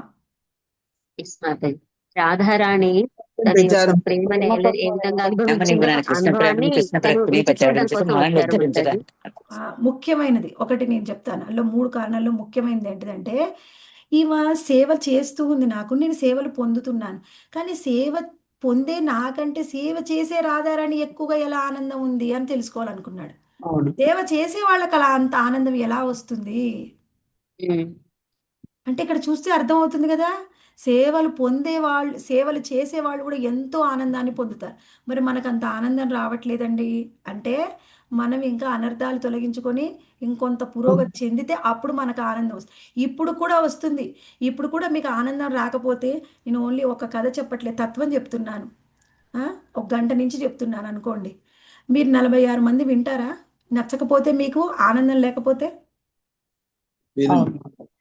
వినరు. మీకు ఆనందం ఉంది లేదు. కాబట్టే వింటున్నారు కదా. అవును. మనకి ఇప్పుడు కొంత ఆనందం ఉంది, కానీ ఈ ఆనందానికి హద్దు లేనంత ఆనందం ఇస్తాడు కృష్ణుడు. కాకపోతే దానికి ఇంకా మనకి సమయం ఉంది, ఇంకా సాధన చేయాలి. అది మనం చైతన్య చరితామృతాన్ని ఎవరైతే శ్రద్ధగా వింటారో, శ్రద్ధగా చదివి విని అర్థం చేసుకొని అధ్యయనం చేస్తారో, ఆ ఆనందాన్ని ఎలా పొందాలో మనకి చైతన్య చరితామృతంలో ఉంటుంది. అందుకని శ్రద్ధగా వినండి. ఎప్పుడు Very good. కూడా ఒక వారం కూడా మిస్ చేయొద్దు. మిస్ అయితే క్లాస్ అది వినాలి, రికార్డింగ్ వినాలి. ఇక్కడ ఏం చెప్తున్నారు? అసలు భగవంతుడు భక్తుడు అంటే ఏమిటి? అచింత్య భేద భేద తత్వాన్ని చెప్తున్నారు. ఇది ఏమిటి ఈ తత్వము అంటే ఏకకాలంలో భిన్నము మరియు అభిన్నం. స్వయంగా కృష్ణుడు మరియు గురువు, కృష్ణుడు మరియు ఆ, భక్తులు, ఆయన యొక్క జీవులు ఇద్దరు కూడా ఒకే సమయంలో భిన్నము మరియు అభిన్నం. ఇది చాలా మందికి ఎన్నిసార్లు విన్నా అర్థం కాదు. ఉదాహరణ ఎలా? సూర్యుడు సూర్యకిరణాలు. మరియు సూర్యకిరణాలు అవి ఒకటే, సూర్యుడి నుంచే వస్తున్నాయి సూర్యకిరణాలు. సూర్యుడు లేకుండా సూర్యకిరణాలు వస్తాయా? రావు. రావు మాత. కానీ మనం ఇప్పుడు వెళ్ళి సూర్యకిరణాలు మన మీద పడ్డాయనుకో, ఒక సూర్యకిరణాలు ఇలా పట్టుకున్నాం, నేను వెళ్ళి సూర్యుని పట్టుకున్నామని చెప్తావా? లేదు. సూర్యుడు వచ్చి నా మీద పడిపోయాడని చెప్తావా? చెప్పు. అంటే సూర్యుడు సూర్యకిరణాలు ఒకటే, మళ్ళీ వేర్వేరు కూడా. మనము మరియు భగవంతుడు ఒకటే, మళ్ళీ వేర్వేరు కూడా. ఇది అచింత్య భేద తత్వం అంటే ఇదే మనం అర్థం చేసుకోవాలి. ఇక్కడ మనకు వివరిస్తున్నారు, ప్రామాణిక గురుదేవుని స్థితి ఇదియేనని శ్రీల రఘునాథ్ దాస గోస్వామి చెప్తున్నారు. గురువుకి ముకుందునితో గల సన్నిహిత సంబంధం దృష్ట్యానే మనుజుడు ఆయనని సర్వదా స్మరించాలని ఆయన తెలియజేశారు. ఇది అండర్లైన్ చేసుకోండి. ఇక్కడ ఏం చెప్తున్నారు? శిష్యుడు ఏం చెయ్యాలి? గురువుకి ముకుందుడితో గల సన్నిహిత సంబంధం దృష్ట్యానే మనుజుడు ఆయనని సర్వదా స్మరించాలని ఆయన తెలియజేశాడు. ఎప్పుడు కూడా గురువుని స్మరించాలి. అనిపించవచ్చు, గురువుని స్మరిస్తే ఏమొస్తుందండి, కృష్ణుని స్మరిస్తే బాగుంటుంది, ఆయన అంటే దేవాదేవుడు, గురువుని స్మరిస్తే మనకేమొస్తుంది? గురువుని స్మరించిన కృష్ణుడిని స్మరించడంతో సమానమే. ఎవరు చెప్పారు? ఈయన ఇది రఘునాథ్ దాస గోస్వామి చెప్పారు. ఆచార్యులు ఎవరో ఒకళ్ళు చెప్పలేదు. ఇది మనం చెప్పి చర్చించుకోవట్లా, ఆచార్యులు చెప్పింది. మన మన శిక్షలో చెప్పారు ఇది. మాది రఘునాథ్ దాస గోస్వామి ఏం చెప్తున్నారు? గురువు శివుడు భగవంతుడితో ఏకమనడి విశుద్ధ భక్తుని దృష్టి వారు భగవంతునికి అత్యంత ప్రియులనడి భావనలోనే కానీ అన్ని విధాలుగా దేవదేవునితో సమానమనే భావనలో కాదని చెప్తున్నారు. ఇది భక్తి సందర్భాలు జీవ గోస్వామి చెప్తున్నారు. ఏమిటి? ఇక్కడ గురువు శివుడు భగవంతుడితో సమానం. గురువు భక్తుడే, శివుడు కూడా భక్తుడే. వైష్ణవానం యథాశంభో, ఇద్దరు కూడా భక్తులే. వాళ్ళిద్దరు కూడా భగవంతుడితోని సమానమే. ఎందుకు సమానం? వాళ్ళు భగవంతుడితో సమానం అంటే వాళ్ళందరూ ఒకటేనా? ఒకే విధంగా వాళ్ళందరినీ ఒకే లైన్లో పెట్టి పూజ చేద్దామా? అలా అని కాదు. అక్కడ ఉద్దేశం ఏమిటి? భగవంతుడికి స్వయంగా శ్రీకృష్ణుడికి గురువన్నా ఉత్తమ భక్తుడైన శివుడన్నా ఎంతో ముఖ్యము, ఎంతో ప్రియం. కాబట్టి వాళ్ళందరూ కూడా ఒకటే అని చెప్తాం. గురువుని ప్రసన్నం చేసుకున్నా, శివుణ్ణి ప్రసన్నం చేసుకున్నా ఎలా అంటే వైష్ణవానం యతో శంభో, అలా తప్ప శివుడే దేవాదేవుడని ఆరాధన చేయకూడదు. అది పాషండ తత్వం అవుతుంది, అది తప్పు. అలా చేయకూడదు, వాళ్ళు పాషండికులు.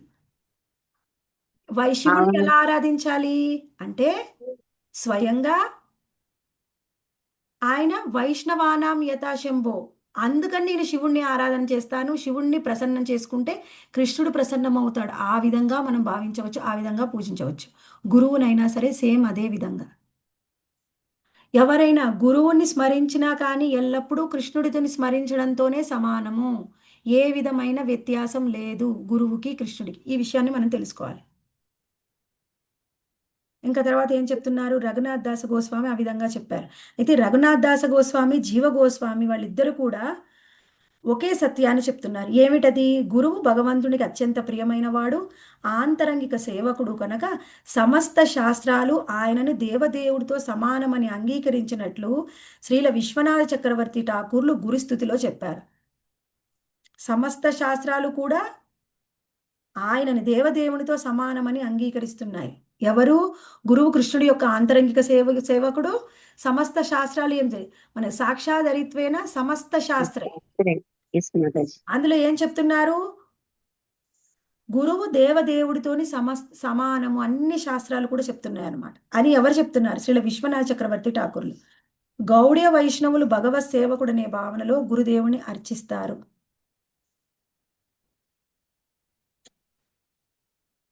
భక్తి వినోద ఠాకూర్లు ఏం చెప్పారు? నరోత్తమ దాస ఠాకూర్లు కూడా ఇదే విషయాన్ని చెప్తున్నారు. విశుద్ధ వైష్ణవులు ఇటీవల కీర్తనలు యందు గురువు సర్వదా రాధారాణి యొక్క ఒకానొక సఖి లేకపోతే నిత్యానందుల వారి ప్రతినిధి. ఎప్పుడు కూడా గురువు రాధారాణి యొక్క సఖి అయినా అయి ఉంటారు, నిత్యానందుల యొక్క ప్రతినిధి అయినా అయి ఉంటారు. ఎలా? ఇప్పుడు మనము కృష్ణ లీలలో మనం చూసుకుంటే గురువులందరూ కూడా రాధారాణి యొక్క సఖిలు కృష్ణ లీలలో. గౌరలీలలో తీసుకుంటే మనము వాళ్ళ గురువులందరూ యొక్క కూడా నిత్యానంద ప్రభు యొక్క ప్రతినిధులు. మన గురుమహారాజ్ మా గురుమహారాజ్ శ్రీల జయపతాక స్వామి గురుమహారాజ్ ఆయన కూడా నిత్యానంద ప్రభు యొక్క అనుయాయులు. అంటే వాళ్ళ యొక్క నిత్య పార్షదులు, వాళ్ళు ఎప్పుడు వాళ్ళతోనే ఉంటారు. వాళ్ళకంటే భగవంతుడి గురించి ఇంకేం తెలుసు? ఎవరికైనా ఎక్కువ తెలుసు చెప్పండి. అందుకని గురుమహారాజ్ ఎప్పుడైనా ఒక్కొక్కసారి 5 నిమిషాలు 10 నిమిషాల క్లాసే ఉంటుంది. మళ్ళా గంటలు గంటలు క్లాసు లేకపోయినా ఒక్క మాట చెప్పినా ఒక్క మాటనే మనం పదే పదే ధ్యానిస్తూ దాన్ని మాత్రం మన జీవితంలో అప్లై చేసుకుంటే, మన జీవితంలో అన్వయించుకుంటే మనం శుద్ధ భక్తులం కావచ్చు. అంత పవర్ ఉంటుంది వాళ్ళ మాటలు. ఒక్క మాటలైనా ఎంతో పవర్ ఉంటుంది. అందుకని గురువు మాటని ఈజీగా తీసేయకూడదు. అది మనం తెలుసుకోవాలి. ఆ తర్వాత 47వ శ్లోకంలో వివరిస్తూ ఉన్నారు. ఈ శ్లోకాన్ని, ఇది కూడా చాలా ఇంపార్టెంట్, శ్రద్ధగా వినండి. ఇక్కడ ఏం చెప్తున్నారంటే గురువులు 2 రకాలు అది చెప్తున్నారన్నమాట. శిక్షా గురు కేతాని కృష్ణేర స్వరూప అంతర్యామి భక్త శ్రేష్ఠ ఏ ధూయి రూప. ఏమంటున్నారంటే శిక్షా గురువు శ్రీకృష్ణుడి స్వరూపమేనని తెలుసుకోవాలి. శ్రీకృష్ణ భగవానుడే పరమాత్ముడు, భగవ శ్రేష్ఠుడు అనే రూపాలలో ప్రకటమవుతాడు. ఇక్కడ శిక్షా గురువు కూడా శ్రీకృష్ణ భగవానుడి యొక్క స్వరూపమే. అయితే ఆ శిక్షా గురువు 2 రకాలుగా ఉన్నారు. ఒకటేమో శ్రీకృష్ణ భగవానుడే పరమాత్ముడు, మన లోపల ఉండి మన పరమాత్ముడు మనకు ఆంతరికంగా ఇన్స్ట్రక్షన్స్ ఇస్తూ ఉంటారు. ఆయన శిక్షా గురువు. ఇంకొకటి భక్త శ్రేష్ఠుడు అనే రూపాలలో కూడా ప్రకటమవుతాడు. భక్త శ్రేష్ఠులు కూడా శిక్షా గురువులుగా ఉంటారు. దాన్ని డీటెయిల్డ్గా మనకి భాష్యంలో వివరిస్తున్నారు. లైన్ బై లైన్ అందరూ కూడా చూడండి. శిక్షా గురువు శ్రీకృష్ణ భగవాన్ని ప్రామాణిక ప్రతినిధి అని శ్రీల కృష్ణరాజ కవిరాజ గోస్వామి తెలియజేస్తున్నారు. స్వయంగా శ్రీకృష్ణుడే శిక్షా గురువుగా అంతర్బాహ్యాలలో మనకి బోధ చేస్తున్నారు. అంతరంగా అంటే పరమాత్మ రూపంలో. మనము భక్తిలో పురోగతి చెందినప్పుడు మన పరమాత్మ మనకి కొన్ని ఇన్స్ట్రక్షన్స్ ఇస్తుంది అంతరంగంగా ఉండి. ఆ ఇన్స్ట్రక్షన్స్ మనం వినాలి. వింటే మనకు అర్థమవుతుంది. ఏది కూడా ఈజీగా తీసేయకూడదు. మళ్ళీ బాహ్యంగా కూడా మనకి జ్ఞానాన్ని ఇస్తున్నాడు. ఇప్పుడు భగవద్గీత వింటున్నాం, అందులో జ్ఞానాన్ని పొందుతున్నాం. అంటే బాహ్యంగా అంతరంగంగా కూడా శిక్షా గురు మనకి బోధనని అందిస్తూ ఉంటారు. ఇక్కడ ఏం చెప్తున్నారు? ఇంకా అంతరంలో అతడు మన నిత్య సహచరుడైన పరమాత్మునిగా బోధ చేస్తాడు. కాగా బాహ్యంలో అతడు శిక్షా గురువుగా భగవద్గీత నుండి కావిస్తాడు. భగవద్గీత నుంచి బోధించేవాడు శిక్షా గురువే. అంతరంగంగా పరమాత్మ రూపంలో స్వయంగా కృష్ణ భగవానుడే మనకి జ్ఞానాన్ని ఇస్తూ ఉంటాడు. కొన్ని ఇన్స్ట్రక్షన్స్ ఇస్తూ ఉంటారు. ఆయన కూడా అంతరంగంగా ఉన్న పరమాత్మ కూడా శిక్షా గురువే. ఇంకా ఇక్కడ చెప్తున్నారు శిక్షా గురువులు 2 రకాలు. ఒకరు భక్తి యోగంలో పూర్తిగా లగ్నమైనటువంటి ముక్త పురుషుడు ఒకడు కాగా. భక్తి యోగంలో పూర్తిగా లగ్నమైన ముక్త పురుషులు. ఈ ముక్త పురుషులు ఎలా ఉంటారంటే వాళ్ళు ఏమీ మనకి చెప్పనవసరం లేదు. వాళ్ళు ఏం చేసినా, వాళ్ళు ఒక చిన్న పని చేశారనుకోండి, అది చూసి మనం నేర్చుకుంటాం. అంటే వాళ్ళు ఏమిటి, ప్రతి నిమిషం శిక్షణ ఇస్తూ ఉంటారు, కానీ మాటల రూపంలో కాదు, ఆచరణ రూపంలో. 2 విధాలుగా శిక్షణ ఇవ్వచ్చు. కొంతమంది మనకు ఆచార్యులు చెప్తూ ఉంటారు, ఏమిటి, నువ్వు 24 గంటలు ప్రచారం చెయ్యాలి, కానీ అవసరమైనప్పుడే మాట్లాడాలి. అంటే ఏంటి? ఎలా మాట్లాడకుండా ఎలా ప్రచారం చేస్తామండి అంటే ప్రచారం చెయ్యి నీ ఆచరణ ద్వారా. అవసరమైతే మాట్లాడు. ఆచారం లేని ప్రచారం వృధా. అర్థం. ఆచారం లేని ప్రచారం వృధా. ఇప్పుడు మనము ఆచారం చేయాలి. ఇక్కడ ఏం చెప్తున్నారు? ఇక్కడ భక్తి యోగంలో పూర్తిగా లగ్నమైనటువంటి ముక్త పురుషుడు ఒకడు కాగా, సంగతమైన ఉపదేశాల ద్వారా శిష్యుని ఆధ్యాత్మిక చైతన్యమును జాగృతమనర్చే వ్యక్తి ఇంకొకడు. వాళ్ళకు అవసరమైనటువంటి ఉపదేశాల ద్వారా శిష్యుని ఆధ్యాత్మిక చైతన్యమును జాగృతమనర్చే వ్యక్తి ఇంకొకడు. ఏ శిష్యుడు ఎలా ఉన్నారు, వాళ్ళ స్థాయి ఏమిటి, దాన్ని బట్టి వాళ్ళకి శిక్షనిచ్చేవాడు, వాళ్ళకు అవసరమైన శిక్ష, భక్తిలో పురోగతి చెందడానికి అవసరమైన శిక్షనిచ్చేవాడు శిక్షా గురువే. ఇంకొంతమంది ఉంటారు, వాళ్ళు భక్తి యోగంలో పూర్తిగా లగ్నమయ్యే ఉండే ముక్త పురుషులు అనమాట. వాళ్ళు మాట్లాడాల్సిన అవసరం కూడా లేదు, వాళ్ళ ఆచారం ద్వారానే మనకి శిక్షణిస్తారు. అలాంటి ఈ 2 రకాల గురువులు ఉన్నారు. ఈ విధంగా భక్తి యోగ విజ్ఞానంలోని ఉపదేశాలు బాహ్య అంతఃకరణ అవగాహనల దృష్ట్యా భేదపరపబడతాయి. బాహ్యంగా ఇచ్చే ఇన్స్ట్రక్షన్, అంతరంగా ఇచ్చే ఇన్స్ట్రక్షన్, అదొకటి చెప్పుకున్నాం. ఒకటి పరమాత్మ, ఒకటి బాహ్యంగా మనకి ఆచారాలు ఇచ్చే ఇన్స్ట్రక్షన్. ఇక్కడ శ్రీకృష్ణుని ఇవ్వడానికి అధీకృతమైనటువంటి ఆచార్యుడు పేరుకు తగినటువంటి వాడు తగ్గట్లుగానే శిష్యునికి పూర్తి ఆధ్యాత్మిక జ్ఞానం నొసగి ఆ విధంగా అతన్ని ఆధ్యాత్మిక కలాపాల్లో నెలకొల్పుతాడు. శిష్యుడికి ఏ విధంగా ఆధ్యాత్మిక జ్ఞానాన్ని ఎలా ఇవ్వాలి, ఎంతవరకు ఇవ్వాలో జ్ఞానాన్ని ఇచ్చి ఆధ్యాత్మికంగా ఆయనని సరి అయిన మార్గంలో ముందుకు తీసుకొని వెళ్తాడు. ఆయన కూడా శిక్షా గురువే. ఆయన ఇంకేం చెప్తున్నారు ఇక్కడ చూడండి. తర్వాత పారాగ్రాఫ్లో, ఆత్మదర్శి అయిన గురుదేవుని నుండి నేర్చిన వాడే మనిషి నిజంగా విష్ణు భగవాని సేవలో నెలకొలినప్పుడు ఆచరణ పూర్వకమైన భక్తి యోగం ఆరంభమవుతుంది. ఎప్పుడైతే గురువు యొక్క సేవలో మనం ఉండి, మనము ఒకటి తెలుసుకోవాలి, గురువు యొక్క సేవలో ఉండి ఎప్పుడైతే మనము ఆచరణ అనేది స్టార్ట్ చేస్తామో అప్పుడు వాళ్ళు భక్తి యోగం అనేది ప్రారంభమవుతుంది. గురువు యొక్క గైడెన్స్ లేకుండా భక్తి యోగంలో పురోగతి అనేది ఉండదు. మనం చూడవచ్చు, ఇప్పుడు భౌతికంగా కూడా కొంతమందిని చూస్తాం. ఎలా మనము ఒక చిన్న పిల్లవాడు, నర్సరీ పిల్లవాడు, ఎల్కేజీ యూకేజీ పిల్లవాడినైనా మనం ఏం చేస్తాము, స్కూల్లో వేస్తాం. స్కూల్లో వేసి ఇప్పుడు చూడొచ్చు, వాళ్ళు ఏం నేర్పిస్తారు, sleeping line, slanting line, alphabets అవే నేర్పిస్తారు. కానీ నేనే చెప్పుకోవచ్చు కదా అని మనం ఇంట్లోనే ఉంచి చదివిస్తామా, స్కూల్కి పంపిస్తావా? స్కూల్కే పంపిస్తాం. స్కూల్కి పంపిస్తాం. ఇంకొకటి, అక్కడ ఫీజు లక్షలు. ఇంట్లో అమ్మ ఈజీగా చెప్తుంది, మళ్ళీ వాళ్ళు ఏం చెప్తారో తెలియదు, మళ్ళీ ఇంటికి వచ్చి నాకు అమ్మే చెప్తుంది. అయినా స్కూల్లో వేస్తారా, వెయ్యరా? స్కూల్లోనే వేస్తాం మాతాజీ. ఒక గురువు అండర్ లో నేర్చుకుంటే దానికి ఒక ఇది ఉంటుంది, ప్రామాణిక, సిస్టమాటిక్ పక్కకు పెట్టండి. అదే విషయం మీరు 100 సార్లు చెప్పినా వినరు ఇంట్లో. ఒక్కొక్కసారి పిల్లలు అదే టీచర్ చెప్తే వింటారు. టీచర్ చెప్తే సైలెంట్ గా వింటారు, లేకపోతే వినరు. మా ఇంట్లో నేను చెప్తే మా పిల్లలు ఇప్పుడు పెద్దవాళ్ళు అయ్యారంటే వినరు అనుకోండి. కానీ సెంటర్కి వెళ్తే అక్కడ పిల్లలు చిన్న పిల్లలు ఏం చెప్తే శ్రద్ధగా విని మళ్ళీ ఆన్సర్ కూడా చేసి శ్రద్ధగా విని మళ్ళీ రిపీట్ కూడా చేస్తారు. ఎంత ఫిలాసఫీ మీకు ఎలా చెప్తున్నానో నేను చెప్తే అలానే చెప్తాను. డీప్గా చెప్పినా కానీ నిన్న మంచిగా అర్థం చేసుకొని ఆన్సర్ చెప్పారు పిల్లలు. వాళ్ళ ఇంట్లో పేరెంట్స్ చెప్తే వింటారా? వినరు. అంటే టీచర్ అనేది అవసరం. నువ్వు ఏం చెప్పినా కానీ మన పిల్లలు టీచర్గా చూడరు, అందుకే మన మాట వినరు, వాళ్ళు టీచర్గా చూస్తారు. అది చాలా ఇంపార్టెంట్. అంటే గురువు యొక్క అండర్లోనే మనం ఏదైనా నేర్చుకోవాలి, భౌతికమైన విద్య అయినా ఆధ్యాత్మికమైన విద్య అయినా. ఇంకేం చెప్తున్నారు, ఈ భక్తి యోగ విధానాలే అభిధేయమని, అంటే మనిషిని విధిగా చేయవలసిన అభిధేయ. మనకు అభిధేయ అంటే ఏమిటి, మనము భగవంతుని చేరుకోవాలంటే 3 జ్ఞానాలు చాలా ఇంపార్టెంట్. సంబంధ, అభిధేయ, ప్రయోజనం.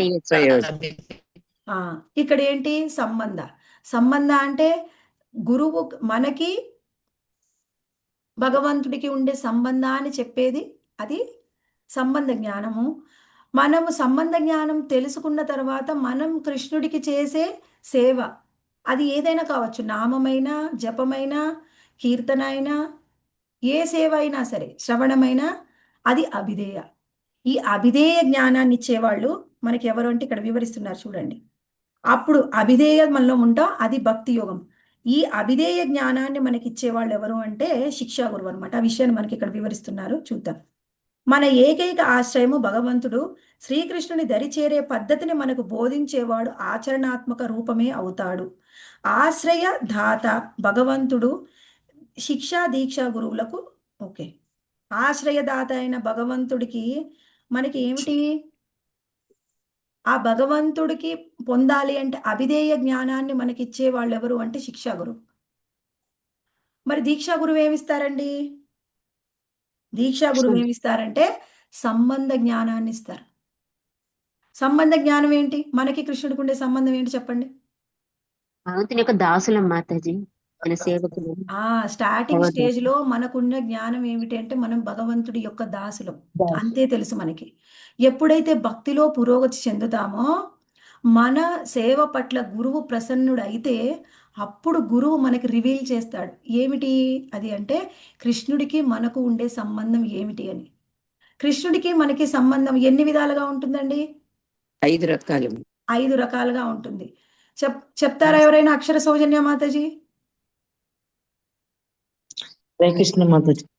కృష్ణుడికి మనకి సంబంధం అంటే భక్తునికి భగవంతునికి అంటే ప్రేమ ద్వారా మనం కృష్ణుడిని ఆరాధించాలి మాతాజీ. ఓకే ఓకే, నేనే చెప్తాను మాది. ఇక్కడ ఏం చెప్తున్నారంటే కృష్ణుడికి మనకు ఉండే బంధము అనేది అది భావం. అదేమిటి?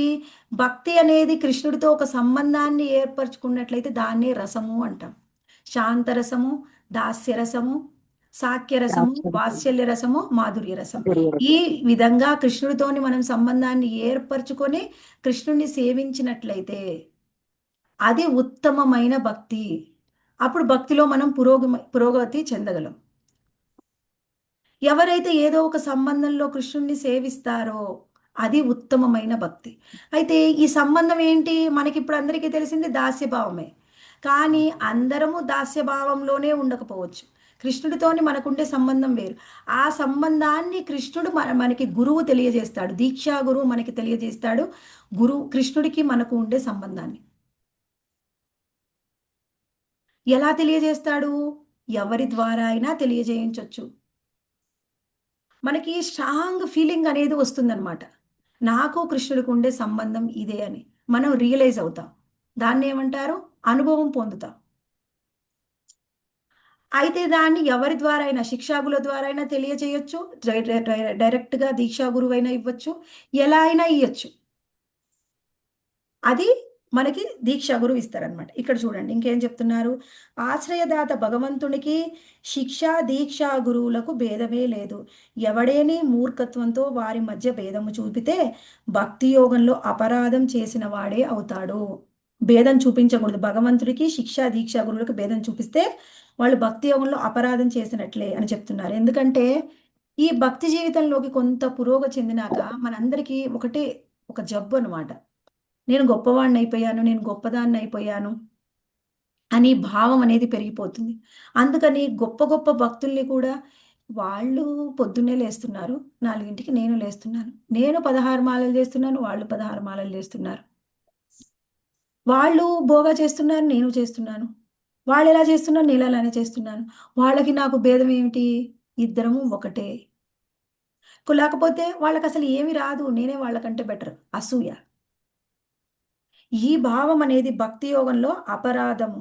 అపరాధం ఎవరైతే అపరాధం చేస్తారో, నువ్వు ఆల్రెడీ బాగా సాధన చేస్తున్నావు, ఉత్తమ సాధన స్థాయికి వచ్చావు, వచ్చిన తర్వాత గురువు ఏ రోజైనా కానీ నీకు కృష్ణుడికి ఉండే సంబంధాన్ని రిలీవ్ చేయొచ్చు, నీకు అది తెలిసిపోయి ఉండవచ్చు. కానీ ఎప్పుడైతే ఈ అపరాధ భావనలు వస్తాయి మనకి, అప్పుడు వెంటనే పతనం అవుతాయి. మళ్ళీ ఎన్ని రోజులకో ఈ అపరాధాలు క్లియర్ చేసుకుంటే కానీ మళ్ళీ మనకు ఆ స్థితికి రాము. ఎంతో కష్టపడితే కొంత సాధన చేయగలుగుతున్నాం. ఎప్పుడు కూడా అపరాధాలు చేసి పతనం అవ్వకూడదు. ఒక వైష్ణవుడు దేని పట్ల ఎప్పుడు కూడా కాన్షియస్గా అంటే జాగ్రత్తగా వ్యవహరించాలి అంటే వైష్ణవులతో అతి జాగ్రత్తగా వ్యవహరించాలి, ముఖ్యంగా ఇంకా గురువులతో. తప్పు చేశామా పతనమే, ఎందుకు పతనం అయ్యామో కూడా తెలియదు. ఇంకొకటి విన్నాను ఇంపార్టెంట్ విషయం, నాకు వినగానే ఆశ్చర్యం వేసిందనమాట. ఒకళ్ళు భక్తిలో పతనం అయితే అంట వాళ్ళు భౌతికంగా పురోగతి చెందుతారంట. మాయ వాళ్ళని ఎలా పట్టుకొని బంధిస్తుంది అంటే వాళ్ళకి డబ్బుని కూడా ఎక్కువిస్తుంది. భౌతికంగా సక్సెస్‌నిస్తుంది. వాళ్ళకి ఏమనిపిస్తుంది? అబ్బా!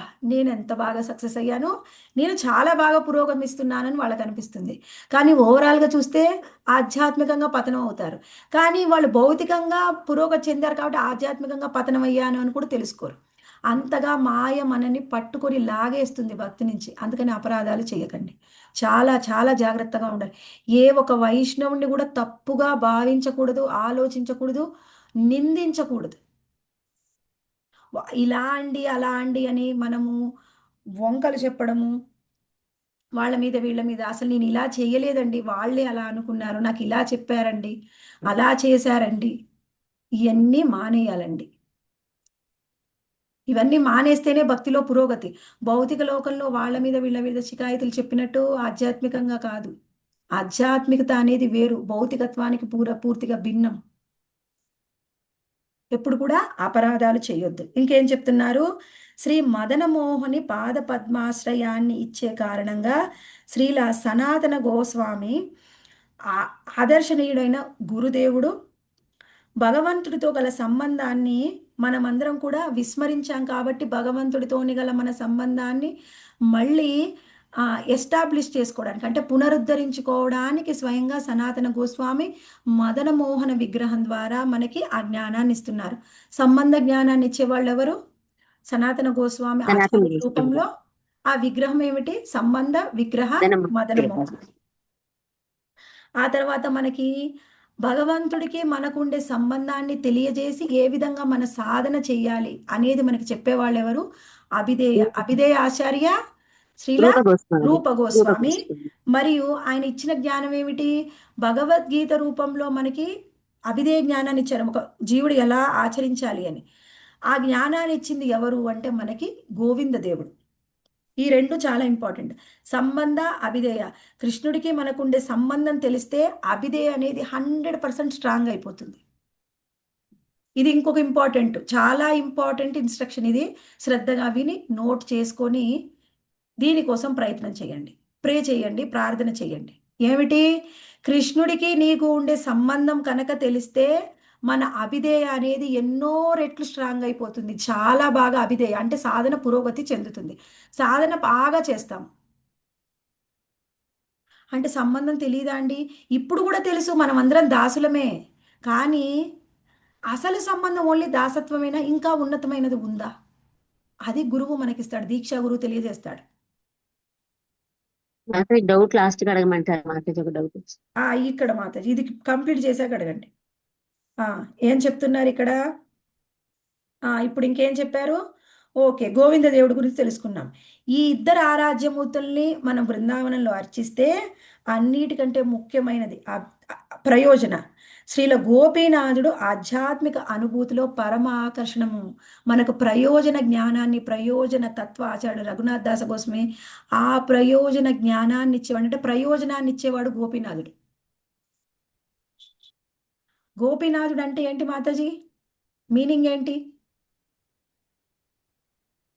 గోపీనాథుడు మీనింగ్ ఎవరు చెప్తారు? గోపికల యొక్క నాథుడు వచ్చి ఈజీగా ఎప్పుడు గోపీనాథ్ గోపీనాథ్ అని చెప్తూ ఉంటే ఈజీగా అర్థం చేసుకుని అలా వదిలేయకూడదు. ఇదే అధ్యయనం చేయడం అంటే. ఎందుకు గోపీనాథుడే? ఆయనే పరమ ఆకర్షణ, ఆయనే అల్టిమేటు. గోపీనాథుడు గోపికల యొక్క నాథుడు.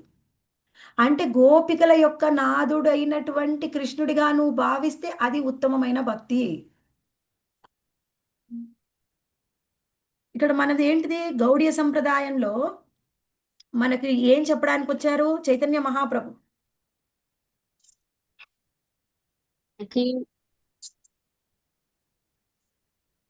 కృష్ణుడికి మధ్య ఉన్నటువంటి ఆ బంధం తెలియడానికి ఆల్రెడీ నేను ఫస్ట్ శ్లోకాల్లో ఉండేది ఒక 4 వీక్స్ అదే అదే అదే అదే చెప్పాను మాతాజీ. సరే అడగరా మాతాజీ? చైతన్య మహాప్రభు అంటే కృష్ణుడు స్వయంగా చైతన్య మహాప్రభులు ఆవిర్భవించడానికి ఉన్నటువంటి ముఖ్యమైన కారణం, బాహ్య కారణం ఏమిటి? హరినామ సంకీర్తనను ప్రచారం చేయడానికి భగవంతుడు సేవలో ఉన్న మాతాజీ ఆనందాన్ని 4వ తెలుసుకుంటాం శ్లోకం గురుజీ. ఓపెన్ చేయండి. అందరు కూడా 4వ శ్లోకం ఓపెన్ చేసి చూడండి అక్కడ. అద్వైతాచార్యులు ఆ, పూజ చేస్తారు. 4వ శ్లోకం మాతాజీ చదవండి, అక్కడ ఉంటుంది. శ్రీ సచినందుడైన శ్రీ సచ్చినందనుడని తెలియబడిన దేవదేవుడు మీరు దివ్య హృదయ కుహరంలో దివ్యముగా నెలకొని నిర్హేతుక ఉండుగాక. కరుణను నిర్హేతుక ఇంతవరకు ఏ కరుణను అవతారమైనా అందించడానికి కానీ మన వసగనట్టి మహోదాత్తము ఉజ్వలమైన మధుర రసాన్ని ప్రసాదించడానికి తప్తకాంచన దేహంతో ప్రకాశిస్తూ ఆయన నిర్హేతుక కరణతో కలియుగంలో అవతరించారు. అది అందుకొచ్చారు కరుణ మాతాజీ. ఈ విషయాన్ని నొక్కి నొక్కి 4 క్లాసుల్లో చెప్పాను, అండర్లైన్ చేసుకోమని చెప్పాను. అసలు ఎందుకు వచ్చారు చైతన్య మహాప్రభు బాహ్య కారణం మర్చిపోతూ ఉన్నారు. ఇది ఇలా కాదు చైతన్య చరితామృతాన్ని చదివేది, అధ్యయనం చేయడం అన్నారు దీన్ని. కథలాగా వింటున్నారు మీరు, అధ్యయనం చేయట్లేదు, ఫలితం ఉండదు. అన్ని విన్నట్టే వింటారు. ఎవరికైతే భక్తిలో పురోగతి చెందాలని ఉందో వాళ్ళు చైతన్య చరితామృతాన్ని వర్డ్ బై వర్డ్ పర్టికులర్గా వినాలి, పర్టికులర్గా అర్థం చేసుకోవాలి, అధ్యయనం చేయాలి. వాళ్ళే పురోగతి చెందుతారు. లేకపోతే రోజు అన్ని క్లాసుల్లాగా వినండి, ఇంకెన్నో జన్మలు ఎత్తుతాం. చిన్నగా వెళ్ళొచ్చు, తొందర ఏముంది భగవద్ధామానికి వెళ్ళడానికి. చిన్నగా మనం కూడా వెళ్దాం. ఓకే, ఎందుకు వచ్చారు చైతన్య మహాప్రభు? ఏ అవతారమైన ఒసగనట్టి, ఇంతవరకు ఏ అవతారమైన ఒసగనట్టి మహోదాత్తము ఉజ్వలమైన మధుర రసాన్ని ప్రసాదించడానికే తప్తకాంచన దేహంతో ప్రకాశిస్తూ ఆయన నిర్హేతుక కరుణతో కలియుగంలో అవతరించారు. ఉజ్వలమైన మధుర రసాన్ని ప్రసాదించడానికి వచ్చారు. ఎందుకు వచ్చారు చైతన్య మహాప్రభు? మాతాజీ చెప్పారు, మాతాజీ రసాస్వాదనం ఇవ్వడానికి. హరే కృష్ణ మహామంత్రం ద్వారా ఎలా వస్తుంది మనకి ఉజ్వలమైన మధుర రసాన్ని ఎలా ఆస్వాదించగలము?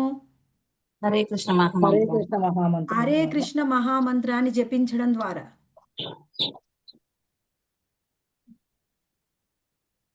ఓకే, సమయం అయిందా? ఇంకొక రోజు చెప్పనా? ఇప్పుడే చెప్పనా? చైతన్య మహాప్రభు మనకు కొన్ని ఇన్స్ట్రక్షన్స్ ఇచ్చారు, అవి చాలా ఇంపార్టెంట్. నేను ఇంకొక రోజు నెక్స్ట్ క్లాస్లో చెప్దాం అనుకున్నాను, లేదు ఇప్పుడే చెప్తాను, వినండి. ఇక్కడ ఏం చెప్పబోతున్నారు చైతన్య మహాప్రభు? ఇన్స్ట్రక్షన్స్ ఏమిటి అంటే 3 ఇన్స్ట్రక్షన్స్ ఇచ్చారు. మొట్టమొదటిది ఏమిటి? హరినామ సంకీర్తన, ఆ తర్వాత జీవేదయ,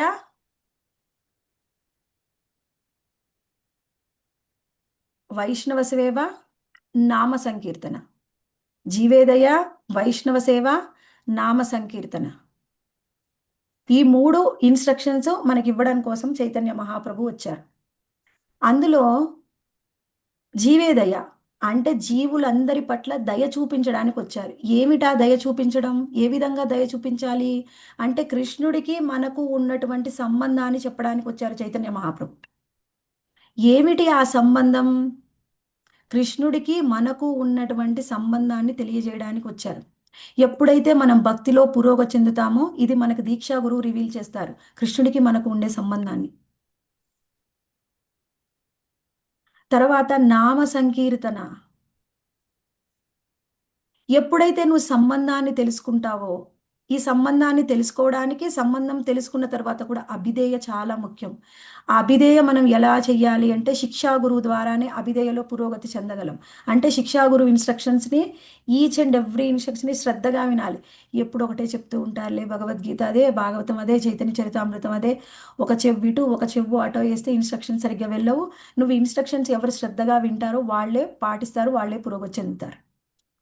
ఇప్పుడు ఏం చెప్తున్నాను? అభిధేయ. ఎప్పుడైతే మనం అభిధేయ తెలుసుకొని కృష్ణుడి యొక్క నామాన్ని జపిస్తూ ఉంటామో, కృష్ణ నామాన్ని జపించినప్పుడు మనకు వచ్చే ఆనందం ఎలాంటి ఆనందాన్ని అనుభవిస్తామంటే, మధుర రసంలో గోపికలు శ్రీమతి రాధారాణి కృష్ణుడిని సేవించినప్పుడు ఎంత ఆనందం కలుగుతుందో అది కేవలం హరే కృష్ణ మహామంత్రాన్ని జపించడం ద్వారానే ఆ ఆనందాన్ని మనకిస్తాడు కృష్ణుడు. అంత ఆనందం ఉంది కృష్ణనామంలో. అందుకనే గురు మహారాజ్ క్లాస్ వినండి, పదే పదే పదే పదే ఎప్పుడు అదే చెప్తారు, నామాన్ని జపించండి, నామం జపించండి, నామం జపించండి. అది తప్ప వేరేది ఉండదు. గురు మహారాజ్ క్లాస్ మొత్తం వింటే లాస్ట్కు టోటల్గా మళ్ళీ అదే చెప్తారు. హరే కృష్ణ మహామంత్రాన్ని జపించమని చెప్తూ ఒకసారి తెలుగులో, తమిళ్లో, చైనాలో, కెనడీలో, అన్ని లాంగ్వేజెస్లో చెప్తారు. చెప్పి ఏం చెప్తారంటే ఇప్పుడు తెలుగులో చెప్పండి, ఆ, ఇప్పుడు చైనా భాషలో చెప్పండి, ఇప్పుడు ఫ్రెంచ్లో చెప్పండి. లాస్ట్కి ఏంటిది? హరే కృష్ణ మహామంత్రమే. ఏమైనా మారుతుందా భాష మారితే? అంటే అన్నిసార్లు మాతాజీ. చెప్పాలని చెప్తున్నారు. ఇది చాలా ఇంపార్టెంట్, జపాన్ని సరిగ్గా చేయండి, జపం సరిగ్గా చేయండి అని. ఇంకొకటి వైష్ణవ సేవ. వైష్ణవ సేవ చాలా చాలా ఇంపార్టెంట్. వైష్ణవుల్ని సేవించండి అంతే తప్ప మేము గొప్పవాళ్ళమని వైష్ణవ అపరాధాలు చేయకూడదు. ఈ మూడు కనుక, ఈ మూడు సైమల్టేనియస్గా ఎవరైతే చేస్తారో వాళ్ళు భక్తిలో పురోగతి చెందుతారు. ప్రతి జీవుడి పట్ల దయని చూపించాలి. అంటే ఏమిటి? కృష్ణుడికి వాళ్ళకు ఉండే సంబంధాన్ని తెలియజేయడం ద్వారా. ఈ సంబంధం అనేది ఫస్ట్ 2 రూపాల్లో ఉంటుంది. మనం కృష్ణ దాసులమని తెలుసుకోవడం ఒక సంబంధము, అసలైన కృష్ణుడితో మనకు ఉండే సంబంధం వేరు. ప్రతి ఒక్క జీవుడితో కూడా మనకి జీవదయ అనేది ఉండాలి. భగవంతుడు మనకు అదే చూపించారు, మనం వేరే జీవులకు అదే చూపించాలి. జీవేదయ, నామ సంకీర్తన, కృష్ణనామ, తర్వాత వైష్ణవ సేవ. ఈ మూడు ఎవరైతే చేస్తారో వాళ్ళే భక్తిలో పురోగతి చెందుతారు.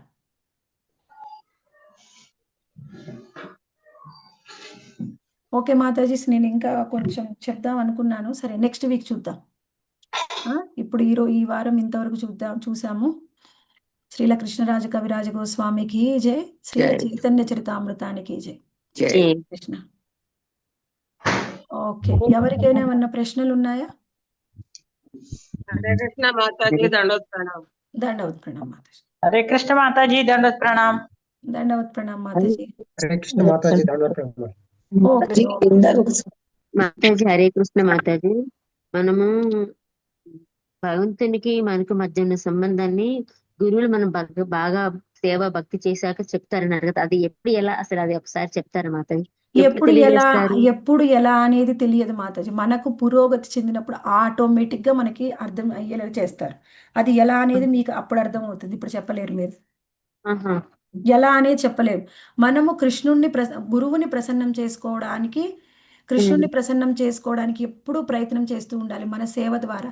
వాళ్ళు ఎప్పుడు ప్రసన్నం అవుతారో మనకు తెలియదు. అది ఏ ద్వారా అయినా తెలియజేస్తారా మాతాజీ? ఏ మార్గం ద్వారా అవచ్చు? తెలియజేస్తారు, ఎలా అయినా తెలియజేస్తారు. అప్పుడు చేసే సాధన అనేది ఇప్పుడు కంటే ఎన్నో రెట్లు చాలా బలంగా ఉంటుంది. అంటే సాధన అనేది ఎలా, ఇప్పుడు చెప్పొచ్చు, కండెన్స్డ్ మిల్క్ తెలుసా మీకు? నార్మల్ మిల్క్, కండెన్స్డ్ మిల్క్ అంటే మనం ఎక్కువసేపు పొయ్యి మీద పెట్టి ఆ గాఢత, భక్తిలో సాధనలో గాఢత అనేది పెరుగుతుంది. అయితే మాతాజీ ఇప్పుడు మనం మామూలుగా ఇప్పుడు భక్తి ఇప్పుడు మనం చేస్తున్నాం, జపం అన్ని చేసే ప్రయత్నం చేస్తున్నాం మేమంతా. ఇప్పుడు మేము పర్సనల్ గా కృష్ణుడితో ఒక సంబంధాన్ని మనం ఏర్పరచుకున్నాం అనుకోండి, అది అది కరెక్ట్ కాదంటారా?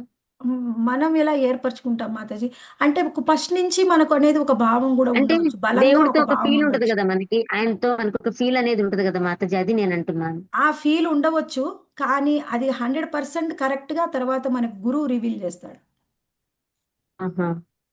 ఓకే మాతాజీ. అప్పుడు స్ట్రాంగ్ గా మనం ఫీల్ అవుతాం మన బంధం అదే కృష్ణుడితో అని. Okay okay Mataji. మాతాజీ అంటే ఇప్పుడు మన కృష్ణతోని ఒక సంబంధం ఏర్పరచుకోవాలని మనకు అంటే ఆ ప్రయత్నం చేసినా గానీ ఆ ప్రయత్నం మనకు ముందుకు వెళ్తుందా మాతాజీ? మనంతటా మనం ఎంత ప్రయత్నం చేసినా అది ప్రయత్నం గురువు కృపతోటి. అంటే మాతాజీ ఇప్పుడు నాకు అనుభవంలోకి వస్తుంది మాతాజీ ఇది. ఇప్పుడు మీరు చెప్తే కానీ నాకు అర్థం కాలేదు. అంటే గురువు ఇచ్చేంత వరకు మనకు అది భావన అనేది రాదు. అవును మాతాజీ, ఇండైరెక్ట్ గా కొంత అనిపిస్తుంది కానీ స్ట్రాంగ్ ఫీలింగ్ రాదు మాతాజీ. లేదు మాతాజీ. Yes, ఇది నాకు experience. సనాతన గోస్వామి గురించి ఏదో చెప్పారు కదా మీరు ఇందాక, ఏం చెప్పారో నాకు అర్థం కాలేదు. గోవింద దేవుడి గురించి ప్రయోజనాన్ని ఇచ్చేవారు, గోపికలకు నాథుడు అని చెప్పారు. లేదు లేదు మాతాజీ, సనాతన గోస్వామి మనకి సంబంధ ఆచార్య. మనకి కృష్ణుడికి ఉన్నటువంటి సంబంధాన్ని తెలియజేసే ఆచార్యుడు సనాతన గోస్వామి. మనకి కృష్ణుడు ఉండే సంబంధాన్ని తెలియజేసే విగ్రహం మదన మోహన విగ్రహం. ఆయన మదన మోహన విగ్రహాన్ని ఆరాధించేవారు. మాతాజీ దశవిధ సంస్కారాలు ఒకసారి చెప్తారా మాతాజీ? ఒక్క నిమిషం గర్భాధానం